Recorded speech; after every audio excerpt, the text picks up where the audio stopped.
Hello, good evening, everybody. Good evening, good evening. This is your host, NA404 Error. That's what you can refer to me from now on as my artist name. That's on Spotify and that's on other social medias. Even though X Bandit, I don't give a shit. I am NA404 Error. And thank you for coming to the chat. I really appreciate it if anybody is here, which there probably isn't anybody here. So we're going to just rant and talk for a little bit because there's so much that I have to go through as always when it comes to the left right paradigm, right? The left right paradigm. All day we have to see these people who say they voted for Trump and then now they're going into cancel culture. They have been going into cancel culture.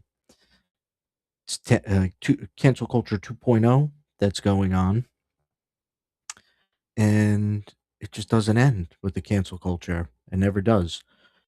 I remember many years ago because I've been talking in these. God, man, I've been talking about all this shit for way too long. I don't know why I haven't stopped yet, but it just keeps on getting more and more interesting. And things that I talked about in the past just keep on coming true. So I really just want to see things unfold and be an observer and really talk about it because it's so fascinating and interesting. We have so many people of the left and right that constantly get stuck in their emotions, like this whole Charlie Kirk thing that's going down. So many people are in their emotions. So many people. There's so many people. If you ask any questions, you're an anti Semite. You're crazy. You're a psycho. You're a loser. What? Just for asking questions. We were supposed to be the ones who question everything. But it seems like these days, you're not allowed to question anything. You're not allowed to question if you get spied on. You're not allowed to question an exploding mic when Israel did a whole bunch of exploding beepers in Lebanon. No, you're not allowed to say anything. You're not allowed to say there was an exploding microphone and that's what killed him. You're not allowed to say it. Even though you see how many beepers did we see explode in Lebanon? We saw like thousands of beepers explode. And they just remotely detonated them or probably may have had them on a timer. Who the fuck knows? Okay? But this is the kind of world that we're living in that you're just allowed to be emotional about something no matter what. You could tell other people, "No, you're just being emotional because you believe in some conspiracy theories." No, no, you're a conspiracy theorist.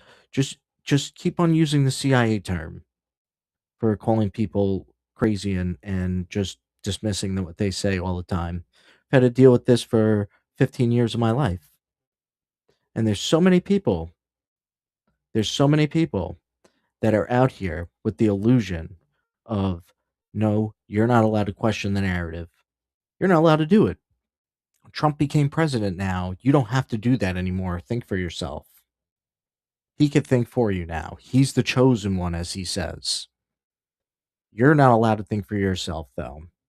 You can't be an individual. You must get vaccinated. You must not question anything that happened with Charlie Kirk. You must not be racist. You cannot speak badly about the Jews. You can't speak badly about Israel. Nobody's allowed to. If you do, you will be put in a re education camp, locked up, and you will never be able to see nobody again. Or you may get the yellow sticker on the mailbox, and then you know what that means. Just look it up. I don't even need to say it. But this is the world that we continue to live in. It's a bunch of bullshit. It's a fucking illusion. We have so many people like Nick Fuentes saying that people like me make money doing this. I make no money doing this. I come on here and I pay for everything out of pocket myself. It's so funny when people think that all of us are grifting and we're just looking to make money. I wish I was fucking making money doing this. But every time I've been close to it, boom, you're cut off, motherfucker. You're done. You're done, Zellini. You're not allowed to make money talking about this stuff. No, no, no. Never in my life for that the 15 years that I've been on the internet talking about all this shit, all the conspiracy theories and inside jobs. It was around for Sandy Hook. I was on full in for that one. I saw that from all the way from the beginning and what was going on with that. And now another set of eyes who was just on that is now on this whole Charlie Kirk thing because it's reminding me so much of that. They definitely want to go after all of us. They hate us. They can't stand us. They hate that we're right, as usual. Donald Trump wouldn't have been elected without a conspiracy theory mindset. Just wouldn't have happened, whether they rig elections or not. It was just too blown out of the water for him because he had to lean in to so many conspiracy theories. And now he won't even do it. Now he won't even do it. What? The Epstein stuff got released? Okay, great. Okay. Wow, he released it. These people still rule the world. They still rule the world. They're still eating children every day. There's fucking kids that are kidnapped. You know, Alex Collier said, and this was like way back then, that reptilians were the reason for 31,000 children missing, and that was all the way back in the 90s.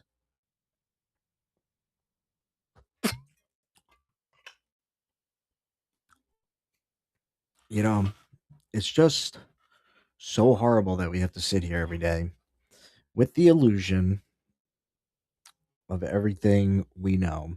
That's to be true, and that's to be true. And you know what, man? There's some things I just got to talk about that we saw on X today again. And we're going to try to do, before I go into things, I'm going to try to do a live stream every night, at least for an hour. At least the least an hour. I'm a lazy streamer. I can stream because this new Rumble thing, man, new Rumble studio, I got to say, I love it. It's really good, the Rumble studio. It's comparable to StreamYard now, and this is the Legacy studio. So I'm getting at least try to do a minimum of an hour a night. And then on the weekends, I'll do the daytime, but at least I'll try to do an hour a night. Can't promise anybody that though, but I will try. I will try. Oh Lord, I will try. Okay, we got to put the sound on here. All right. All right, all right, all right. So let's go to the bookmarks here. Sorry that you all had to see this ugly, fat, disgusting, ew cow. Because like this is a good account why women get L's, bro. There's really fat, ugly women that really like they're obese, fat looking. They look manly, and they think they're hot shit.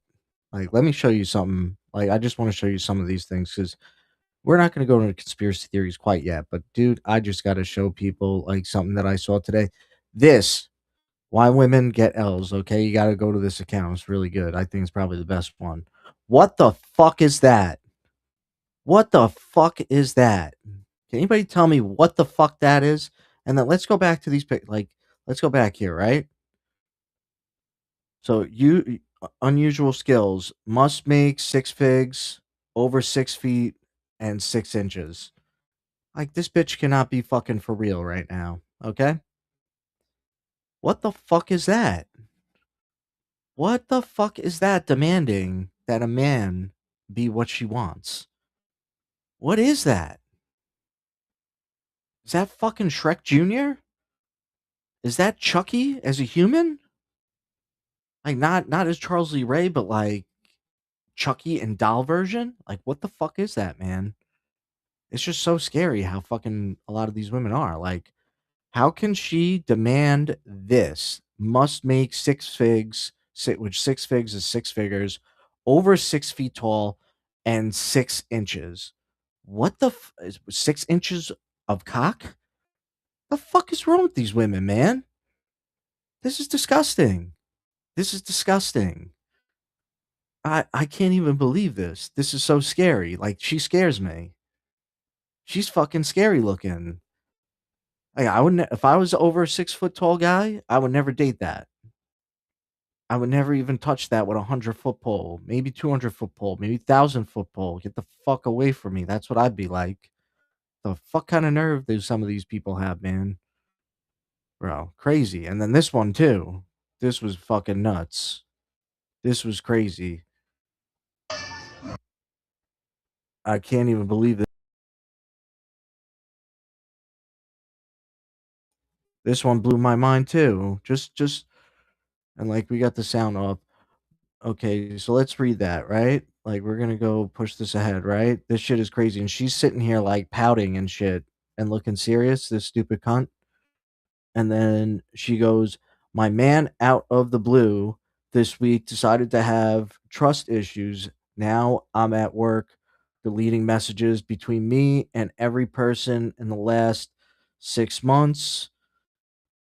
Worried every time a male customer talks to me for too long and scared to maintain friendships with male friends." Well, number one, you shouldn't have any male friends, you stupid bitch. If you're with a man, you're only supposed to care about that man. That's it. You're not supposed to have male friends. You're not allowed to. If once you give your life to somebody who's a man and you're a woman, you're not allowed to have male friends anymore. Sorry. The male friends thing, it's not an insecure thing. Women cannot be trusted to have male friends when they're in a relationship. They will cheat 100%. That's just a fact. There is no ifs, ands, or buts about it. I've been with women who have done it. I have experience in this with multiple women. It's just a fact. You cannot be in a relationship with a woman or be married to a woman that has male friends. Can't do it. It's impossible. It's impossible. And if they're very close, they're definitely fucking, without a doubt. And they should just go be together and see your way out so you don't have to be hurt and you could live in your peace. Do not fucking trifle with these hoes these days. They will fucking eat you up and spit you out. This is why I haven't had sex for 2 years and I haven't been on a date for 2 years. Listen, I'm in the top 1% of men. Okay. I'm a very rare breed. Definitely listen to my advice when I talk about women, for sure. You don't want to fuck with them these days. They want to go for your nuts as a man. They want everything you got. Don't listen to other men that are out there that don't believe that. That's cuckoo shit. If you want to continue to be a simp, go ahead and get your nuts stepped in like in the Bunny Ranch, okay? Because that's all they're going to want to do to you. They're going to want to peg you. They're going to want to put their fingers in your ass. These women just act more masculine these days. Like they want to put on strap-ons and fuck dudes because they just want to show their dominance over men. But it's just not going to happen because no real man would ever fucking let them do any of that shit, including me. Because they're fucking creepy.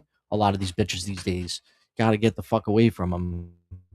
Gotta fucking keep it separated. All right.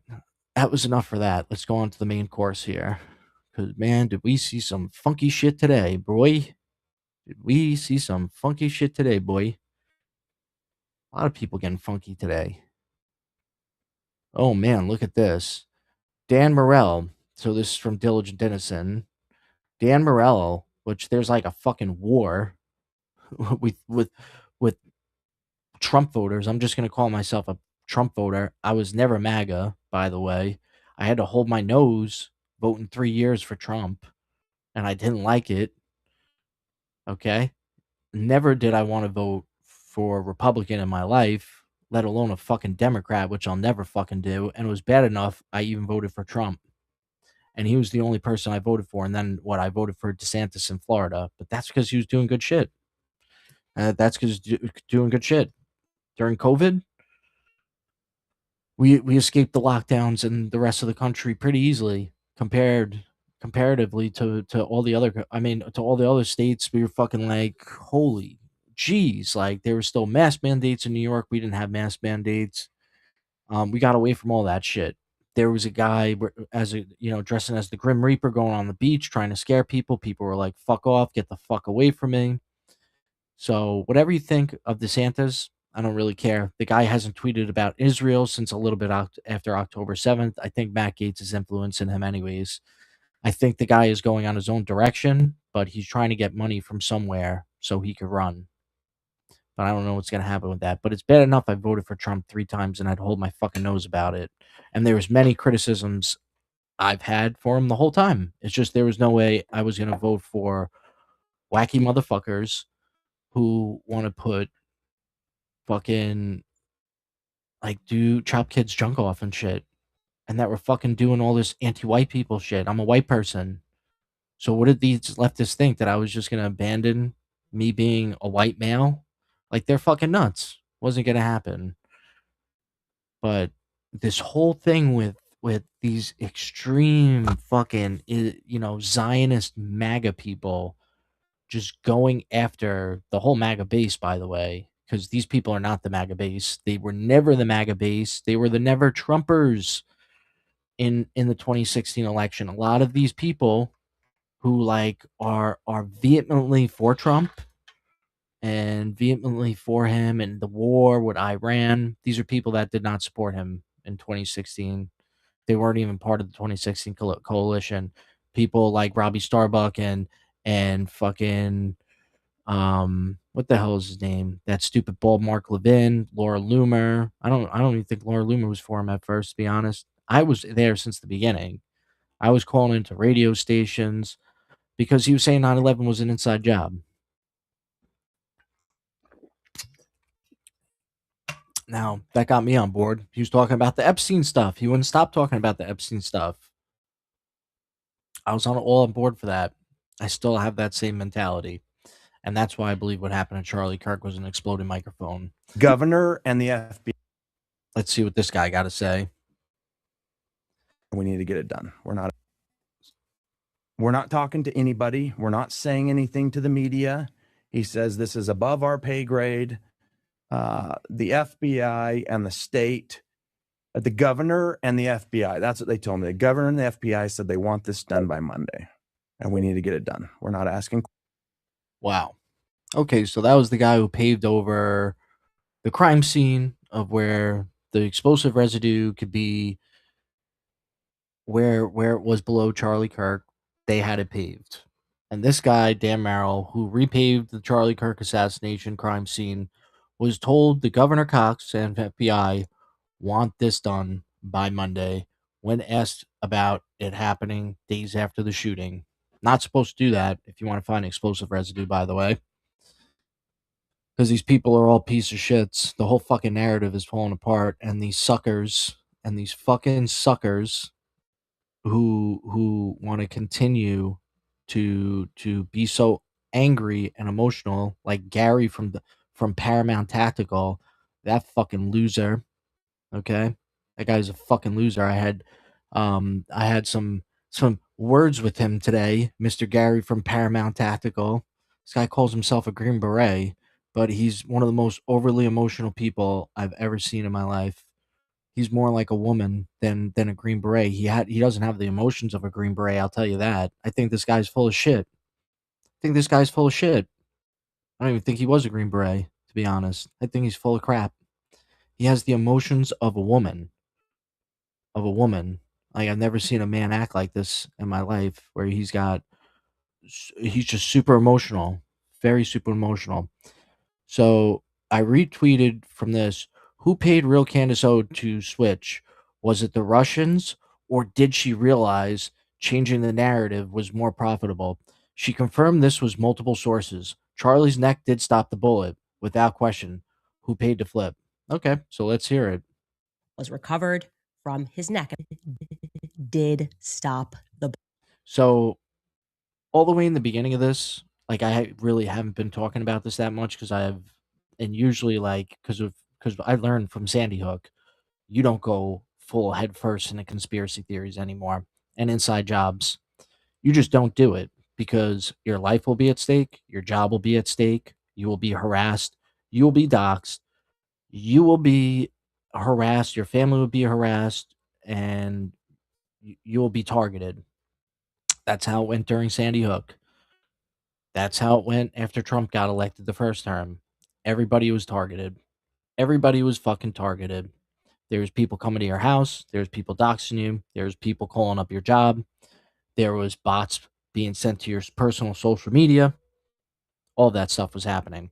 So with this, Candace Owens not believing in the beginning about the explosive mic, we were all telling her in the beginning, she didn't want to listen to anybody. She thought she was right. A lot of people were calling her out, including myself, because why wouldn't she be calling it out? She didn't call out the exploding mic thing until like this year. Okay?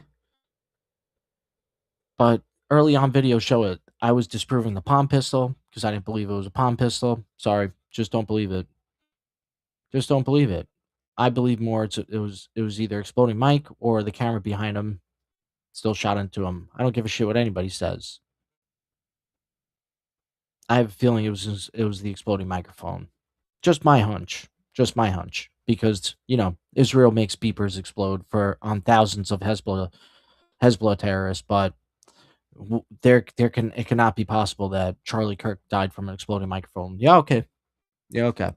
So she didn't want to believe it at first. People like me were calling it out because honestly, there was, call for an uprising. He was saying it was a blood bag. That could be possible that Charlie Kirk is alive.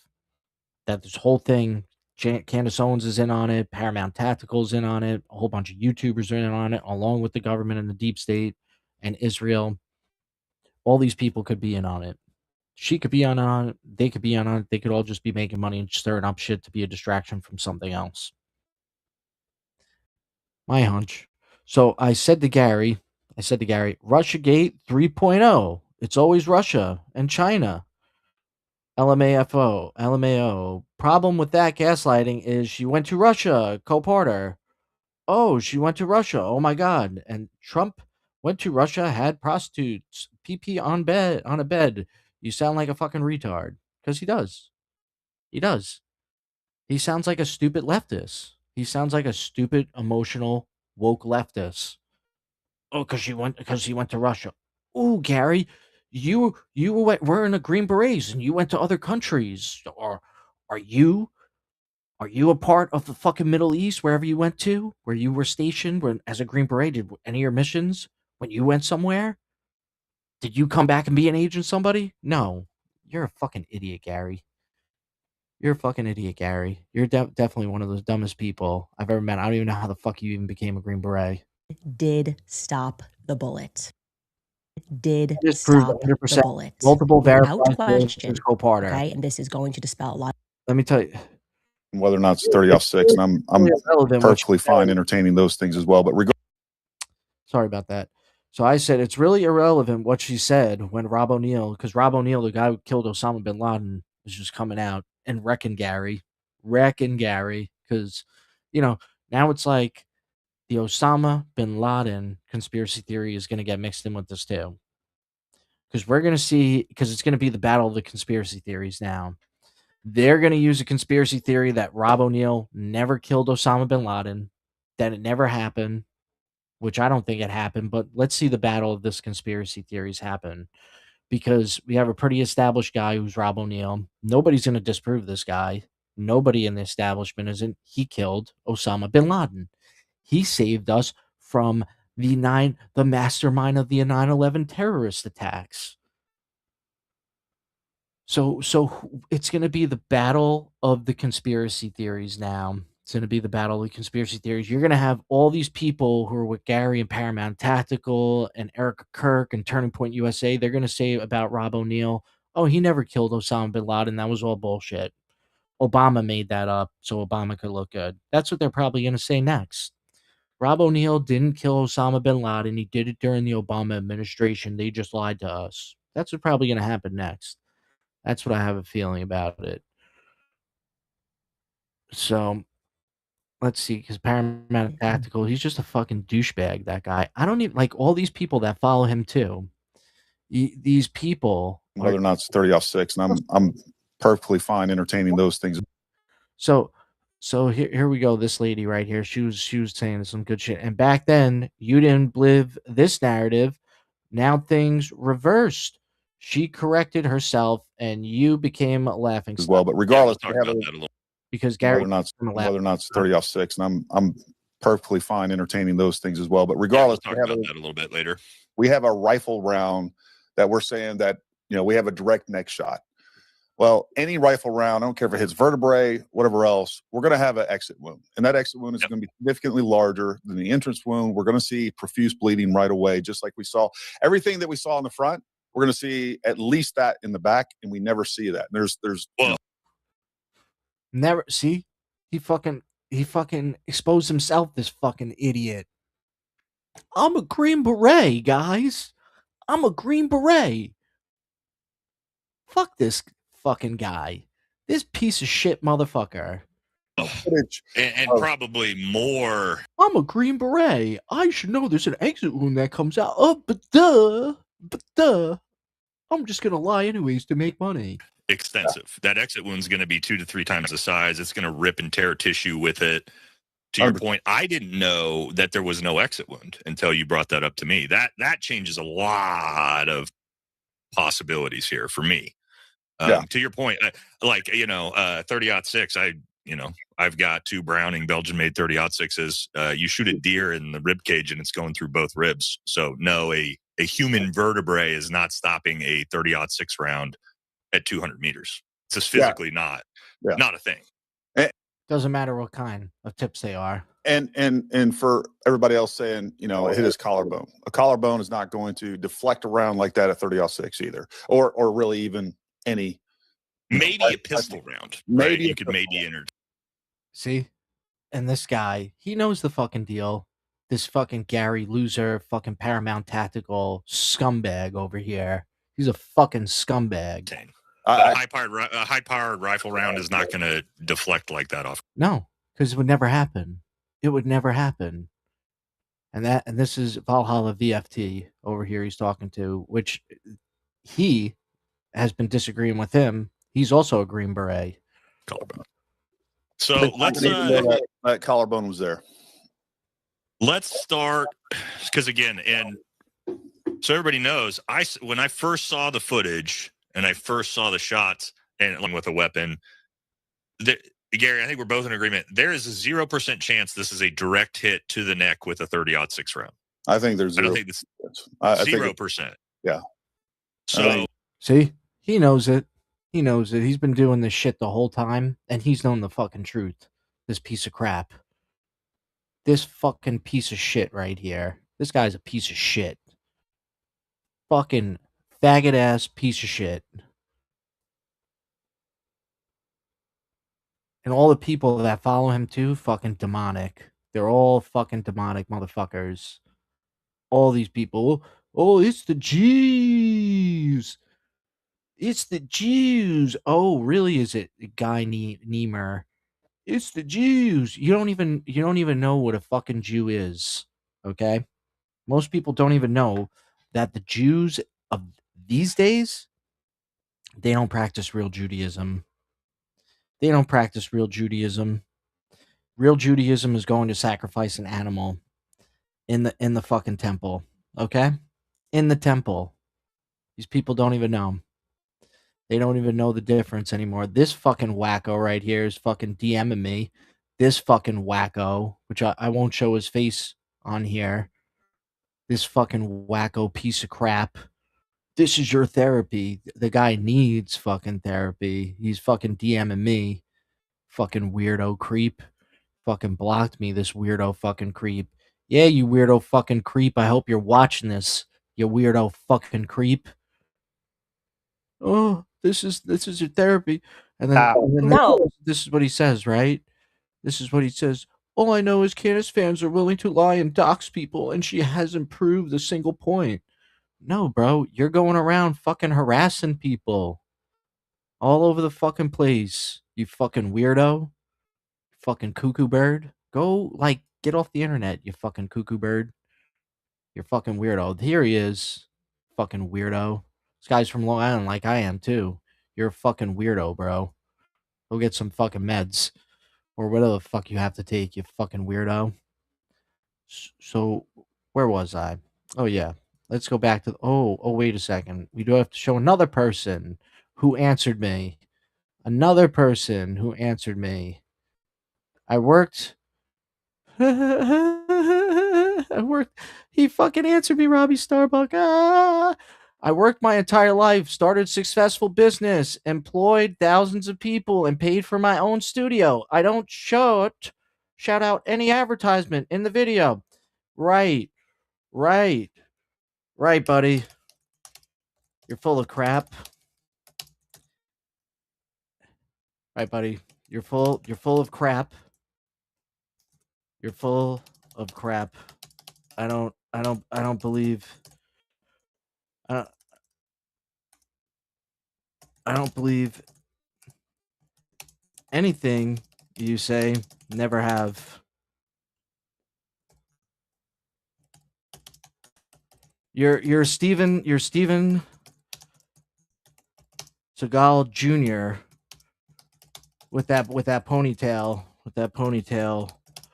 all these years, and now you're going into business of cancel culture 2.0. Way to go, asshole.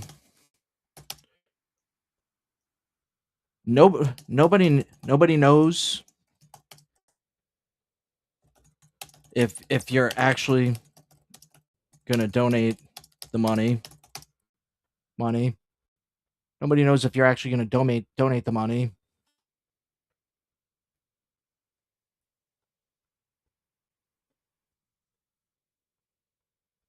So, yeah.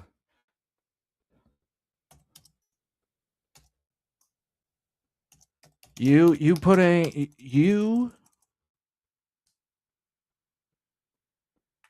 You're right. You're right, buddy. You're right, buddy. You're full of crap. I don't believe anything you say. Never have. You're Steven Skull Jr. with that ponytail all these years, and now you're going into business of cancel culture 2.0. Way to go, asshole. Nobody knows if you're actually going to donate the money. Boom. Go fuck yourself, Robbie Starbuck. You're a cuck. And then here's Jenna Ellis. See, the guy actually has to I'm just the conspiracy guy that makes no money doing this off the internet. That's me. And then this guy's gonna be like, I worked my entire life, started successful businesses, employed thousands of people, and paid for my own studio. I don't shout out any advertisements in the video. Any money I make from social media views on this video will go to his kids if his team can arrange or charity for Charlie Loved. Yeah, right, buddy. You're full of crap. I don't believe anything you say. Never have. You're Steven Seagal Jr. with that ponytail all these years. Now you're going into business of cancel culture 2.0. Way to go, asshole. Nobody knows if you're actually going to donate the money. Every week there's a new Such an asshole. I don't like Robbie Starbuck. Never have. Guys pro-Israel. Everybody just thinks, oh yeah, we could just get in bed with Israel and go, oh, I'm going to go after all the corporations. I'm going to go after all the corporations for canceling on white people. Let me be the champion of white people. I'm the family man. He's Steven Seagal Jr. with that fucking ponytail. I don't believe shit that guy ever said. And then here's Jenna Ellis, right? The attorney that was of Trump's attorney. She fucking answers me also. I said, you're both grifting off of her. He made a whole video with expensive camera in a studio with 700 plus microphone. You people are no better than her. You're just proving my point that only irrational people continue to believe that the only reason anyone could disagree with Candace is for financial incentive. I know we are not supposed to believe exploding microphones when we've seen exploding beepers. It's just so out of the realm of possibility. Who do such a thing? Who would do such a thing? That would be Israel. Thanks, Robbie Starbuck. But every week there's a new villain to frame. Every week a new bombshell that's going to break this wide open. And every week let's review and just watch all this. By the way, last bombshell quietly disappears. This brings us somewhere between, let's say, 800 and 2,000 people who would be involved in the murder of Charlie Kirk. Your theory requires the world's smartest killers to pick the world's dumbest plan. Okay, so what does he mean by the world's smartest killers? Leave the shooter alive, leave his texts intact, and fool. So he wasn't texting Tyler Robinson, most likely not. What young man says, oh, vehicle? What man speaks like him? Who's the guy with all black on the roof? Who was it? Who uses a screwdriver for that kind of 30-06 and then leaves it on the roof and then is able to put it back together without it? Everyone except you and I think he makes more of a case for why this did happen in his video when he talks about what Mossad did to the head of Hamas. Candace Owens. She's a female. She's like, I'm just scared, and like I'm looking online and people. By the way, I do not like Candace Owens. I've never really been a fan of hers whatsoever. I've done past live streams on her, dissing her. They're on Rumble, by the way. Never been a Candace Owens fan. Never liked Candace Owens. Never liked that she had a website where she was data mining people without their consent and looking to dox them. Okay? Never liked her. Always thought she was a fraud. I didn't start maybe respecting her until after what happened with October 7th. I think that was that I when because she was working for the Daily Wire before that. I did not like Candace Owens for a long time. I fucking hated Candace Owens' guts. Still don't like her that much. I think she's a fucking psyop to make all conspiracy theorists look bad. I think anybody who's a deeply, deeply entrenched conspiracy theorist like me has heavy distrust of her no matter what. No matter what. No matter what she says, no matter if she becomes ultra fucking conspiracy theorist like me, I'm still never going to trust her. They're just saying that like they want me to die. And I'm just so overwhelmed right now, Mr. Vice President. I'm just so overwhelmed. Dab, dab, dab, no tears. I'm so overwhelmed. I think it's disgusting that influencer wars and drama and people saying stupid things to each other has. Yeah, but you're joining into it now. You're joining into it now. And I'm not going to make any money. I'll just donate it to the kids. To his kids or a charity that Charlie believed in. Become the narrative instead of a spiritual revival. Like you think, like this guy acts like he's more holier art thou than everybody else. He's not. When you watch Candace, you need to ask yourself, what did you make your money? Like when you're tweeting at me, what did you make your money doing? What kind of business you build up? Never have I heard you build up a business. When I looked you up, never fucking even read that you built up a business, that you even ever did anything. You just came out of the scene out of nowhere and went on Tim Pool's podcast. That's it. That's all you did. If it wasn't for Tim Pool, nobody would know who the fuck you are, bro. She's stacking up? Because right now it looks like the only win is happening in her bank account. His death, his murder is not entertainment. And people have turned it into that. It's turned into infotainment, and it's pretty sick. And you're also becoming part of the infotainment, jackass. Over the past 10 months, I've seen my friend Charlie Kirk's murder used in some of the most grotesque ways somebody can possibly conceive of. And it's been heartbreaking to watch. Bad actors have taken a spiritual revival that his murder sparked and they've stomped on it just before reversing to run over it again. Yeah, because the spiritual revival was just about, hey, let's pin a false flag on the false flag on the radical left even more, so we could go after more American people. That's what it's really about. This whole thing is about destroying the radical left, which I'm all on board with destroying the radical left. I just rather do it the right way, so they never come back again. Because this kind of shit that's being pulled, nobody believes it. Everybody sees right the fuck through it. There's a lot more people these days that see through this shit.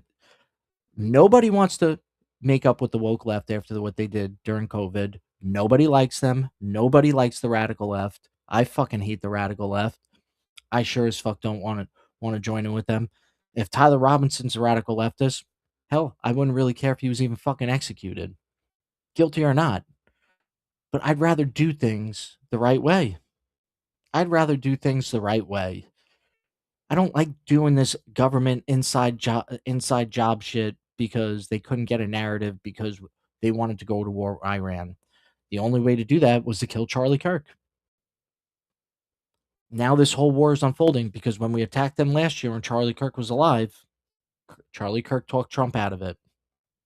Charlie Kirk talked Trump out of it. And then no more Charlie Kirk, Trump goes to war. It's all just such a big fucking coincidence. It's just all such a big fucking coincidence. But nobody wants, but like this asshole, because he's pro-Israel, he's like, oh yeah, Iran war, great. It's fucking awesome, the Iran war. No, it's not. There's nothing good about it. Gas going up, there's nothing good about it. Interest rates going up and inflation coming back, nothing good about it. When we had the temporary ceasefire, inflation was going away. That's how quickly it was happening. And then the war had to go back on again, all because JD and even JD Vance has pointed out the influencers that were being paid $7,000 each post by Israel. They convinced Trump to go back to war with Iran. People like him, they fucking screwed the pooch on what the golden age could have been. Because before Trump went to war with Iran, I was all for the agenda. The agenda destroyed the radical left, and we could have done it in a great way. But we had to sit and settle for this stupid fucking Iran war and have Israel being merged with our military potentially, and us becoming the United States of Israel, not the United States of America, the United States of Israel, having our military being merged with it. The police is being trained by IDF now. This shit is all happening, and it's all being worked in to becoming the Israeli police state. You are not going to be allowed to talk about Israel anymore. There's going to be anti-Semitic task force going around to every city telling you to go fuck yourself if you have a problem with the war. They're going to start calling you woke for being anti-war. But no, just fuck you. Your grocery prices can go up. You won't be able to do things like homestead eventually. You won't be able to do things like catching rainwater or growing your own plants. You will own nothing and be happy. Just shut the fuck up and just believe every narrative they fucking tell you. And I've had enough. So today I'm going to do what bad actors really don't want anyone to do. And yes, I am signing up to take the arrows Bad actors? You are a bad actor, you fucking ponytail piece of crap. that go along with doing this. You've likely heard the theories by now, ranging from President Trump did it, to Erica did it, No Turning Point did it, Israel did it. If it's an exploding mic, Israel definitely did it. Without a doubt. Without a doubt. And the security team that was on Charlie Kirk was a non-assigned security detail that wasn't even under contract anymore. Okay? So this whole thing just fucking stinks to holy hell. And it stunk since the beginning, but everybody was like, shut up! Shut up, don't say anything, I don't want to hear it. Just shut your mouth. No, it was the Egyptians. Actually, maybe it was the French Foreign Legion in league with a Mormon bee cult. Or was it guys in maroon shirts? When people investigate things, they get things wrong. It's all about investigating, because that's why it's called an investigation, you fucking retards. Like all these people just being so against the civilian investigation going into this. This should have never been like, oh, you can't ask questions about this. Why this happened to Charlie Kirk? Why can't we? Why are we not allowed to? Who the fuck said you people are the arbiters of fucking anything? Go fuck yourself. It seems to change with the wind. And the bullet, it came from below, or was it behind? Or was it from the front row? Wait, actually, there was no bullet at all. It was an exploding mic, and there was a trap door involved. Who said a trap door? I don't remember ever hearing anybody say anything about a fucking trap door. Who the fuck said that? See, this is like the Pizzagate thing, right? Let's make up things, right? Let's make up things. Plenty of people who were investigating Pizzagate said there was no basement under Comet Ping Pong Pizza. Plenty of people said there was no basement under King Ping Pong Pizza, Comet Ping Pong Pizza. The basement was next door in Buck's Fishing and Camping, which was also owned by James Alefantis.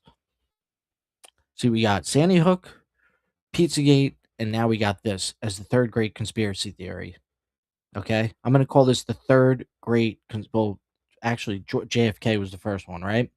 JFK assassination, Sandy Hook, Pizzagate, and then Charlie Kirk assassination, the fourth great conspiracy theory. These are the four major conspiracy theories that people really, really go down the rabbit hole with that are just not even figured out. We figured out fucking aliens and UFOs before we figured out any of those things. Toodaloo. Every week, there's a new villain to frame. Every week, a new bombshell that's going to break this wide open. And every week, the last bombshell quietly disappears. Unlike people who are paying their bills on these theories, I will not be keeping any money. Who pays their bills on these theories? Who? I mean, I'm sure there are people that is now. Monetization from this video. I'll either send it to a trust for Charlie's kids if his team can coordinate it, or I'll donate it to a cause. Which, no, you just keep on making money out the ass, dude. So I don't believe a shit that you said. That was near and dear to Charlie's heart. That being said, it is time to take a blowtorch to the various conspiracy theories about how state actors were secretly responsible. See, they've been wanting something like this to happen with the Charlie Kirk thing because they've been, all these people who are like neocons and Zionists, they just wanted to get rid of all the conspiracy theorists out of the MAGA movement completely because they want all of you gone. All the QAnon people, they want you gone. They don't like none of you QAnon people. They hate your fucking guts because after they just get rid of the regular conspiracy theorists, then they're just going to get rid of the QAnon people. And all the QAnon people are going to be like, but we trusted the plan. Shut the fuck up. For the assassination of our friend Charlie Kirk. Whether it's Mossad, the Egyptians. But we trusted the plan. Oh, God, I hate that shit. There is no plan. Give it up, nigga. The U.S. military, the French government, or all of the above. Robbie Starbuck. Robbie Starbuck. Robbie Starbuck. Robbie Starbuck. Thank you, Robbie. Robbie Starbuck. Robbie, I'm a big fan of what you do and your wife. Corporate America listens to this guy. I'm a little scared of him, too. This is the Robbie Starbuck Show. So now let's dive in. Let's ask the questions that... So this guy is always trying to be holier art than thou, but oh, the Robbie Starbuck Show. It's the Robbie Starbuck Show. Whoa. Hint at this larger, broader conspiracy. What would such a conspiracy look like exactly? And from a practical perspective, how would it work? What would the mechanics be? Once you start asking those questions instead of spreading skillfully crafted innuendo, then you quickly realize the whole conspiracy collapses in on itself. It simply can't sustain its own assumptions because it requires the perpetrators to be simultaneously omnipotent super agents and also incredibly idiotic at the same time. Not See this thing that he's saying. They must be omnipotent super agents, and they must be incompetent at the same time. It's very hard to pull off something like this. So the best super agent can try to pull something off like this. They're not going to pull it off 100%. to mention They got to have help to clean up their tracks. best secret keepers of all time in numbers that, as you're about to find out, defy all mathematical odds. For example, imagine that you're in charge of Mossad, the intelligence service. What, the same service that blew up all the speakers? I mean, the beepers? Yeah, all those beepers, right? That just can't happen. They couldn't possibly do all that with the beepers, like the exploding microphone, right? For the state of Israel, where you spend most of your time planning operations. Mossad says it changes reality. It alters reality. They said it themselves, Mossad. Mossad said they alter reality. They alter what you see. That's what they do. They're a clandestine group. They alter reality as we see it.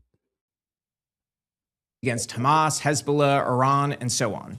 And then one day, while you're busy managing all those things, you receive a strange new assignment from the highest levels of the Israeli government, working in tandem possibly with Egypt and the French and the CIA, of course, or some variation thereof. And you're told that you guys must carry out the execution of Charlie Kirk.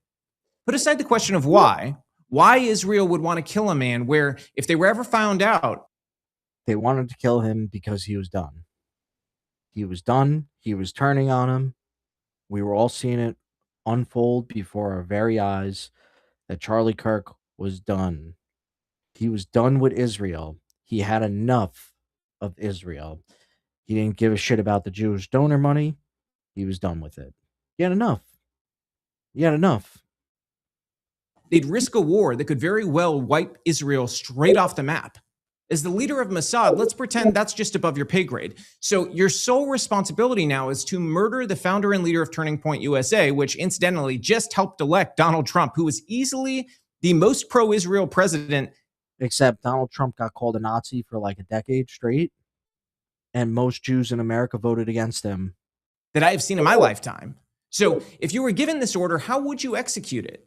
It's a morbid and unsettling question, and obviously, one I don't want to ask, but we have to if we are going to confront this. So, how would Mossad do it?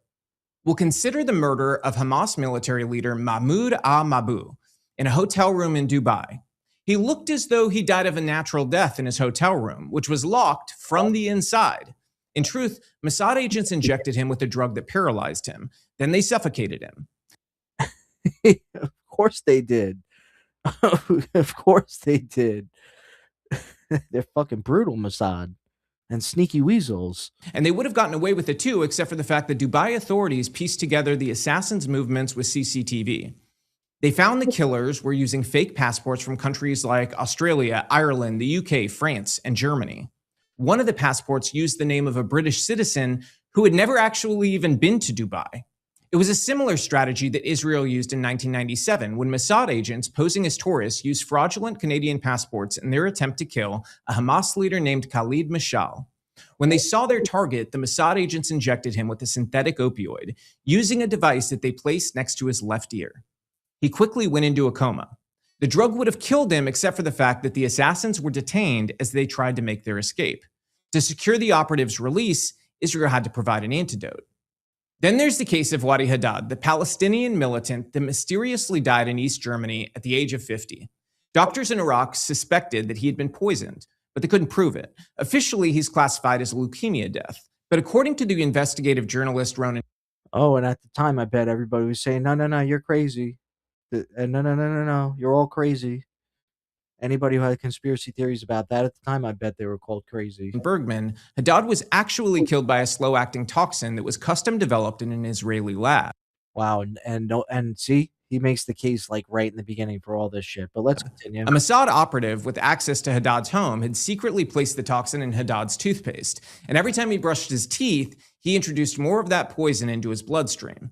By the time he was in the hospital, it was too late. He died 10 days later. There are many more cases like this, and in every single one, Israel went to great lengths to orchestrate a murder that, if everything went to plan at least, couldn't be tied directly to them. It would look like a natural death or some random homicide or, in some cases, an accident. Mossad, like other major intelligence agencies, prefers to retain plausible deniability. And in order to achieve plausible deniability, they conduct their assassinations outside of the public eye, involving as few people as they possibly can. And they often use... Of course, as Chunk Yogurt would say, of course they do it from the outside because nobody, not the CIA, not them. Why the fuck would they do things on the inside and have anybody inside fucking know what they're doing? Nobody does. Poisons or fake identities. So if the assignment was to murder Charlie Kirk, you'd expect a similar playbook, except for the fact that discretion would have been even more paramount. You have a target who travels on small planes and in cars nearly daily. An accident on such a plane, for instance, has the plausible deniability that their operations value, or they could have used a device like an umbrella or a handheld spray to quietly inject him with a fatal poison, just as we saw with Khalid Mashal. They could have snuck into one of his hotel rooms and... They didn't want to do that. They wanted to send a message to us at the same time when they did this to him. Send a message to us that they were coming for us. Because we kept on speaking out against their war. Kept on speaking out against their war. They were waging it for years. And we kept on, and then it kept on growing and growing. And it's metastasized now. There ain't no fucking stopping it. There ain't no fucking stopping it. All these people, very unpopular, by the way. He's very unpopular. He thinks he's popular because he's got fucking, I don't even know, 800,000 Twitter followers, which could be fucking botted, by the way. Which could be botted. Like, this guy is absolutely botted. Who the fuck knows? I think they're all botted. Because nobody even knows who the fuck this guy is. How does a million people even know who Robbie Starbuck is? I don't even know anybody who knows who this fucking guy is. Like, let's go to his YouTube. So you have all these fucking followers on YouTube, on Twitter, right? But his YouTube is 191,000 subscribers. 191,000, bro. And guess what? It's been around for 13 hours, and only 2.9 thousand on YouTube has seen it. definitely botted here because he had 335,000 people viewed on X. The guy is not very popular, by the way. He's just X popular, and that's it. And that's in its own ecosystem. X is in its own ecosystem. Most people don't even know what the fuck goes on X because only 55% of the public really uses Twitter X. Not a lot of people do, to be honest with you. Suffocated him like we saw in Dubai. All of these approaches would have been at least somewhat consistent with Mossad's operational tactics. And that's at least in America. Only 55% of Americans use Twitter. It's a global social media, okay? Twitter's always been more of a global social media. Has never been just regulated to the United States of America. It's always been a global social media, Twitter. Like these people trying to claim it like it's only for Americans. You have a guy who's a fucking immigrant from South Africa who owns it. You fucking retards. These approaches would have made, like, we have Gab, right? Gab.com. Gab, that's made by Andrew Torba. That's an American platform that we could have elevated that had the fucking, Pepe the Frog, but nobody cared. Nobody gave a shit. And they try to spend people for spam and shit like that. I don't know. I don't really want to pay for it again, to be honest, because it's all the same shit anyways. it very difficult, if not impossible, for anyone to definitively. Nobody really uses Gab either, because like if we look at like Alex Jones's live stream on Gab, he'll get like 3-4 live stream views. I know nobody's watching Gab for live streams, but I don't even know why the fuck they added it, to be honest. Identify Israel as the culprit beyond any doubt, and it would have made these conspiracy theories a lot more difficult. It also wouldn't have carried what I'd like to call the martyrdom risk. If your target can become a martyr due to the way they die, it creates various dangerous obstacles and variables that you undoubtedly have to consider as a state actor. Choosing the one method that guarantees a decades-long federal investigation, a trial with full discovery, and eternal public pressure and scrutiny is basically choosing to be caught if you're a black ops intelligence unit. So, in order to believe the most prominent conspiracy theory about Charlie Kirk's murder, which is that Israel or France or some other nation are secretly responsible or working together, then you have to believe that Mossad, along with the CIA, France's Foreign Legion, and Charlie's own team, all decided to conduct an assassination in broad daylight using what is essentially a sniper shot at a packed American university on camera in 4K in front of thousands of phones. So they chose the maximum exposure option, guaranteeing billions of people would watch and analyze it, while also guaranteeing that a massive investigation with unlimited resources would follow. And in doing so, you change the math entirely, so let's discuss that math. Their assassination now requires the buy-in of thousands of co-conspirators, including the FBI, Utah DPS, local police, medical examiners, doctors, hospital staff, prosecutors, and defense attorneys. And maybe even the family of Tyler Robinson. So instead of doing what they've always done, a tiny group of professional operators who'd rather die than compromise operational details, they decided to do this. Oh, and they did this while also choosing the loudest, sloppiest, most traceable assassination method imaginable.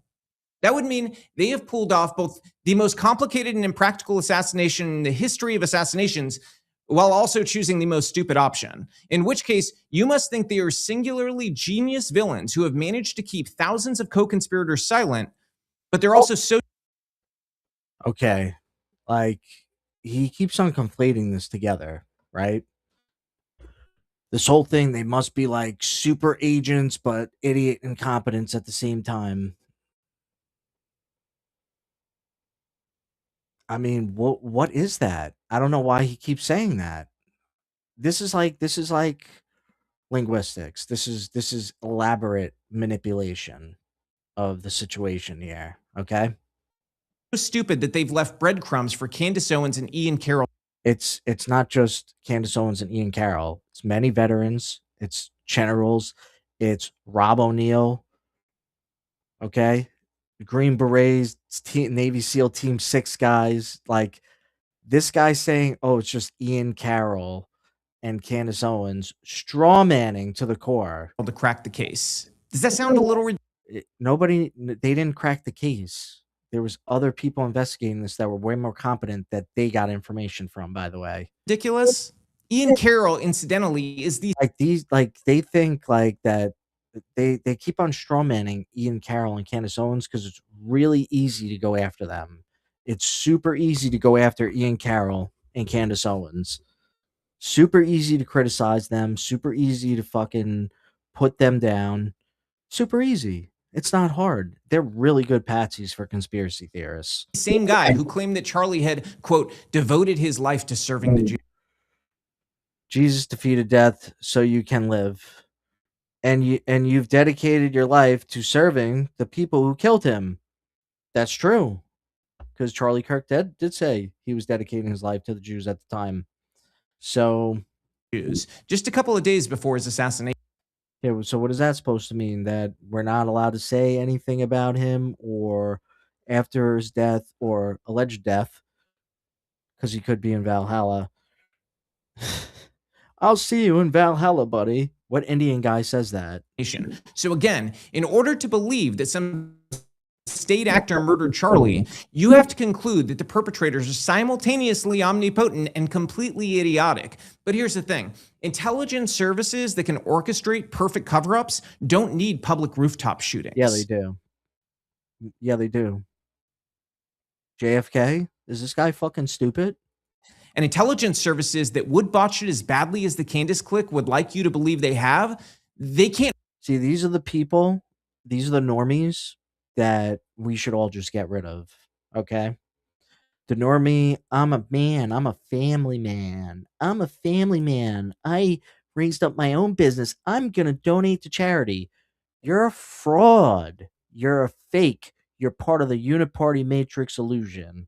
Orchestrate perfect cover-ups. So now I'm going to do something a little different. I'm going to outline all the evidence that a state actor would need to fabricate and all the witnesses they would need to bribe in order to sustain these conspiracy theories. And I'm going to try as best I can to put a real number on the sheer amount of people who would need to be involved. This sounds more crazier than anything Candace is saying. Some level, this is kind of a difficult exercise because the ridiculous theories shift constantly to the point that they shift because it's an investigation that people are investigating themselves.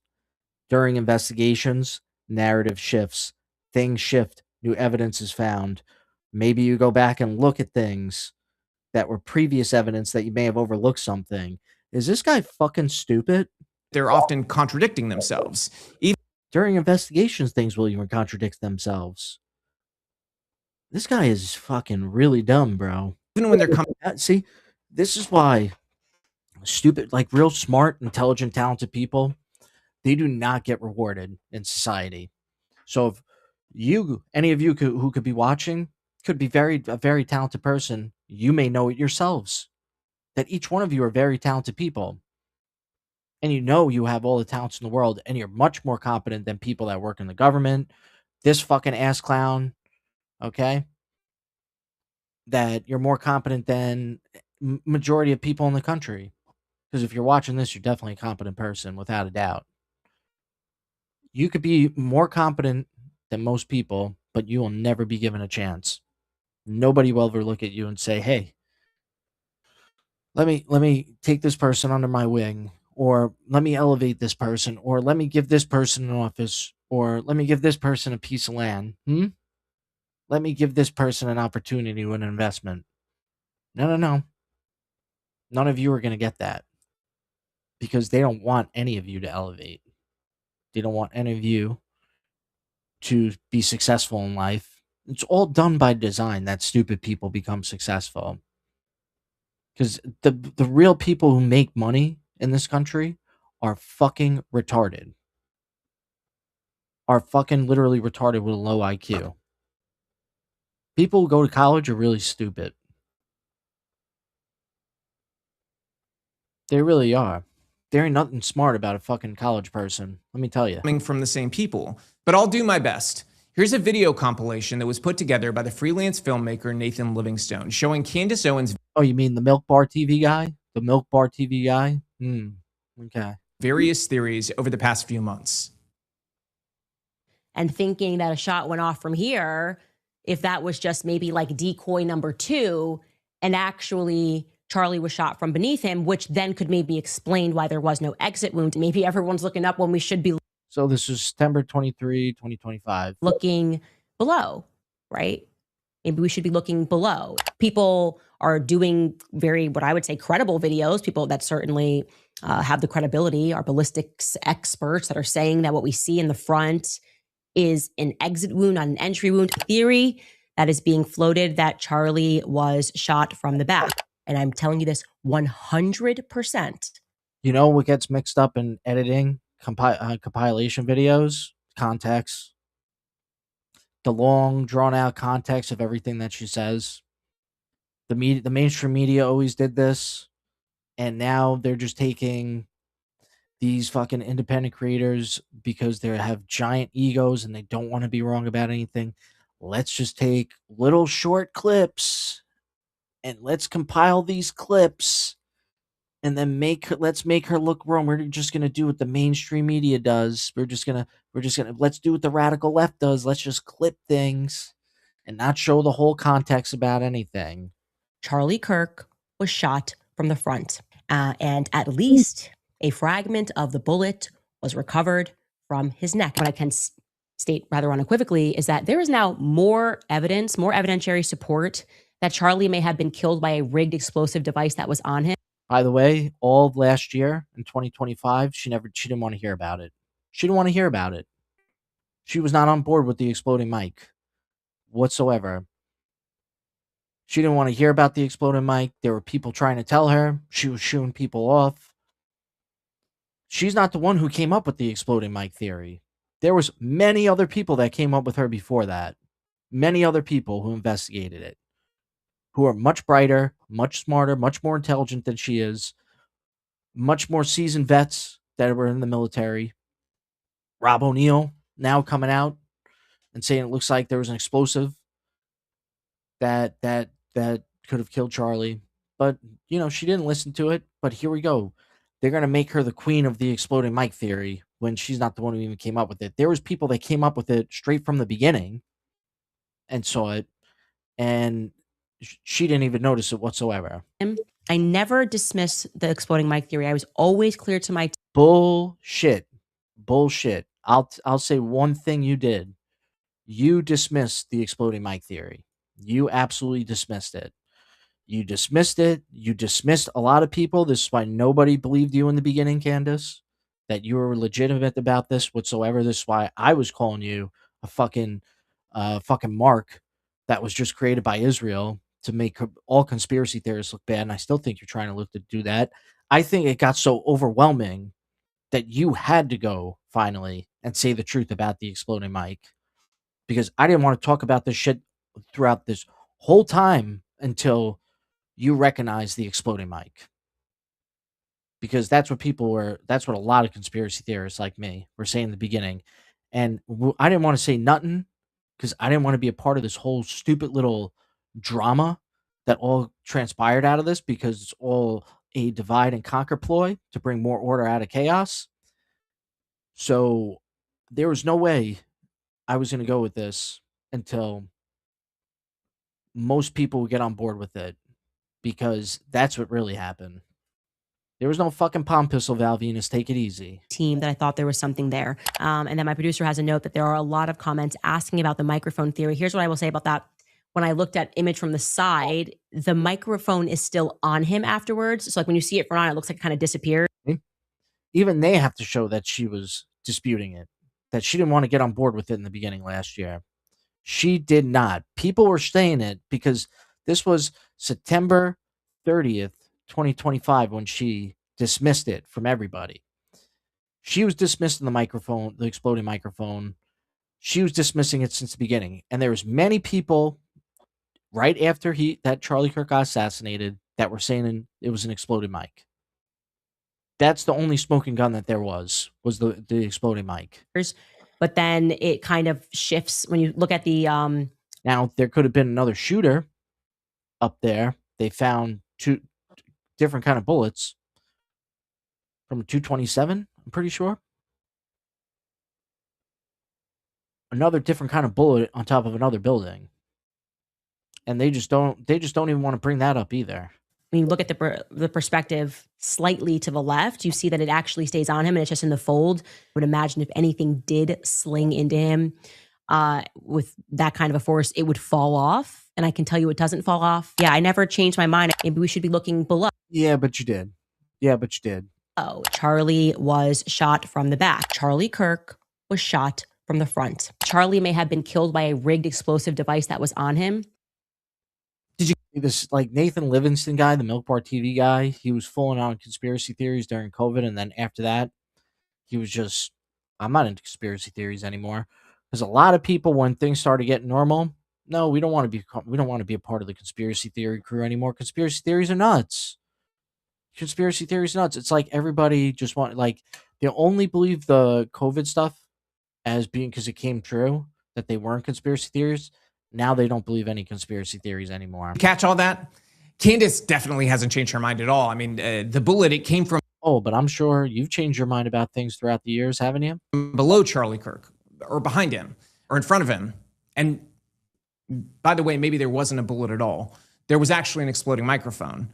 How many people would need to be involved in a cover-up like this? A lot. Let's start with the many people who were in attendance at Charlie's speech when he was shot. This was a crowd of about 3,000 people by most estimates. You know, you can hire crisis actors too.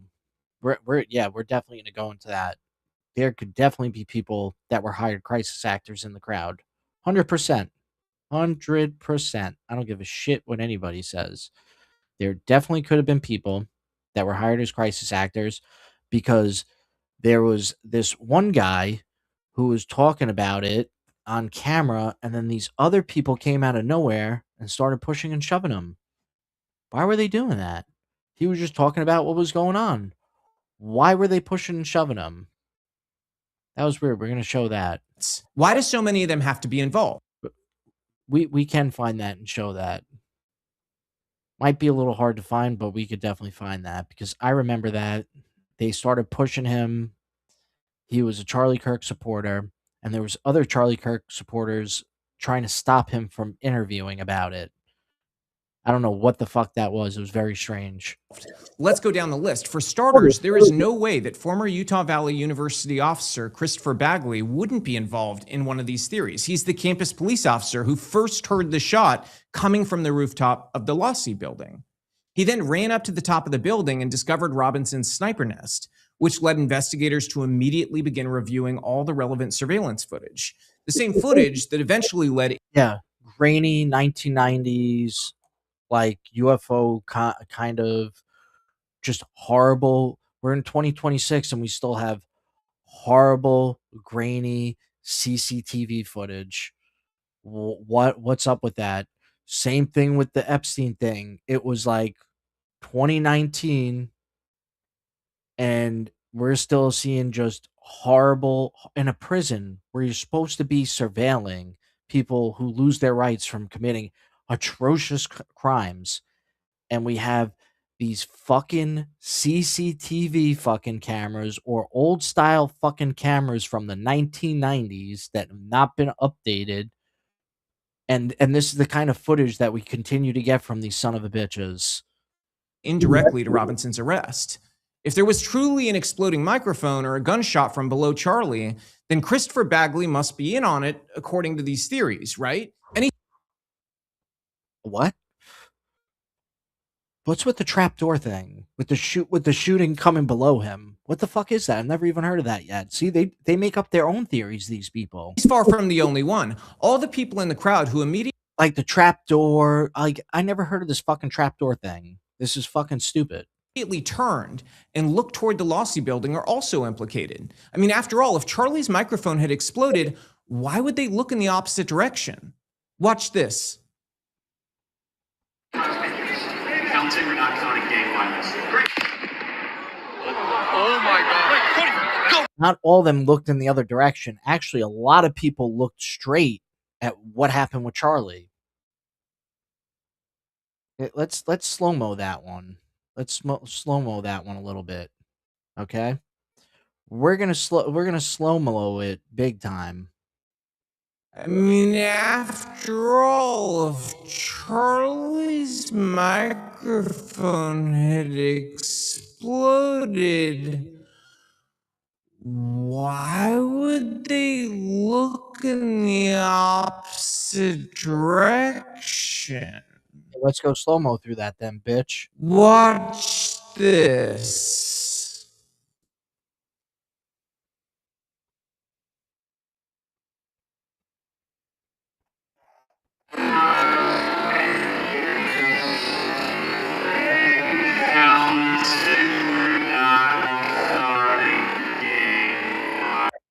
Because this shit goes so fast, dude. You gotta slow it down.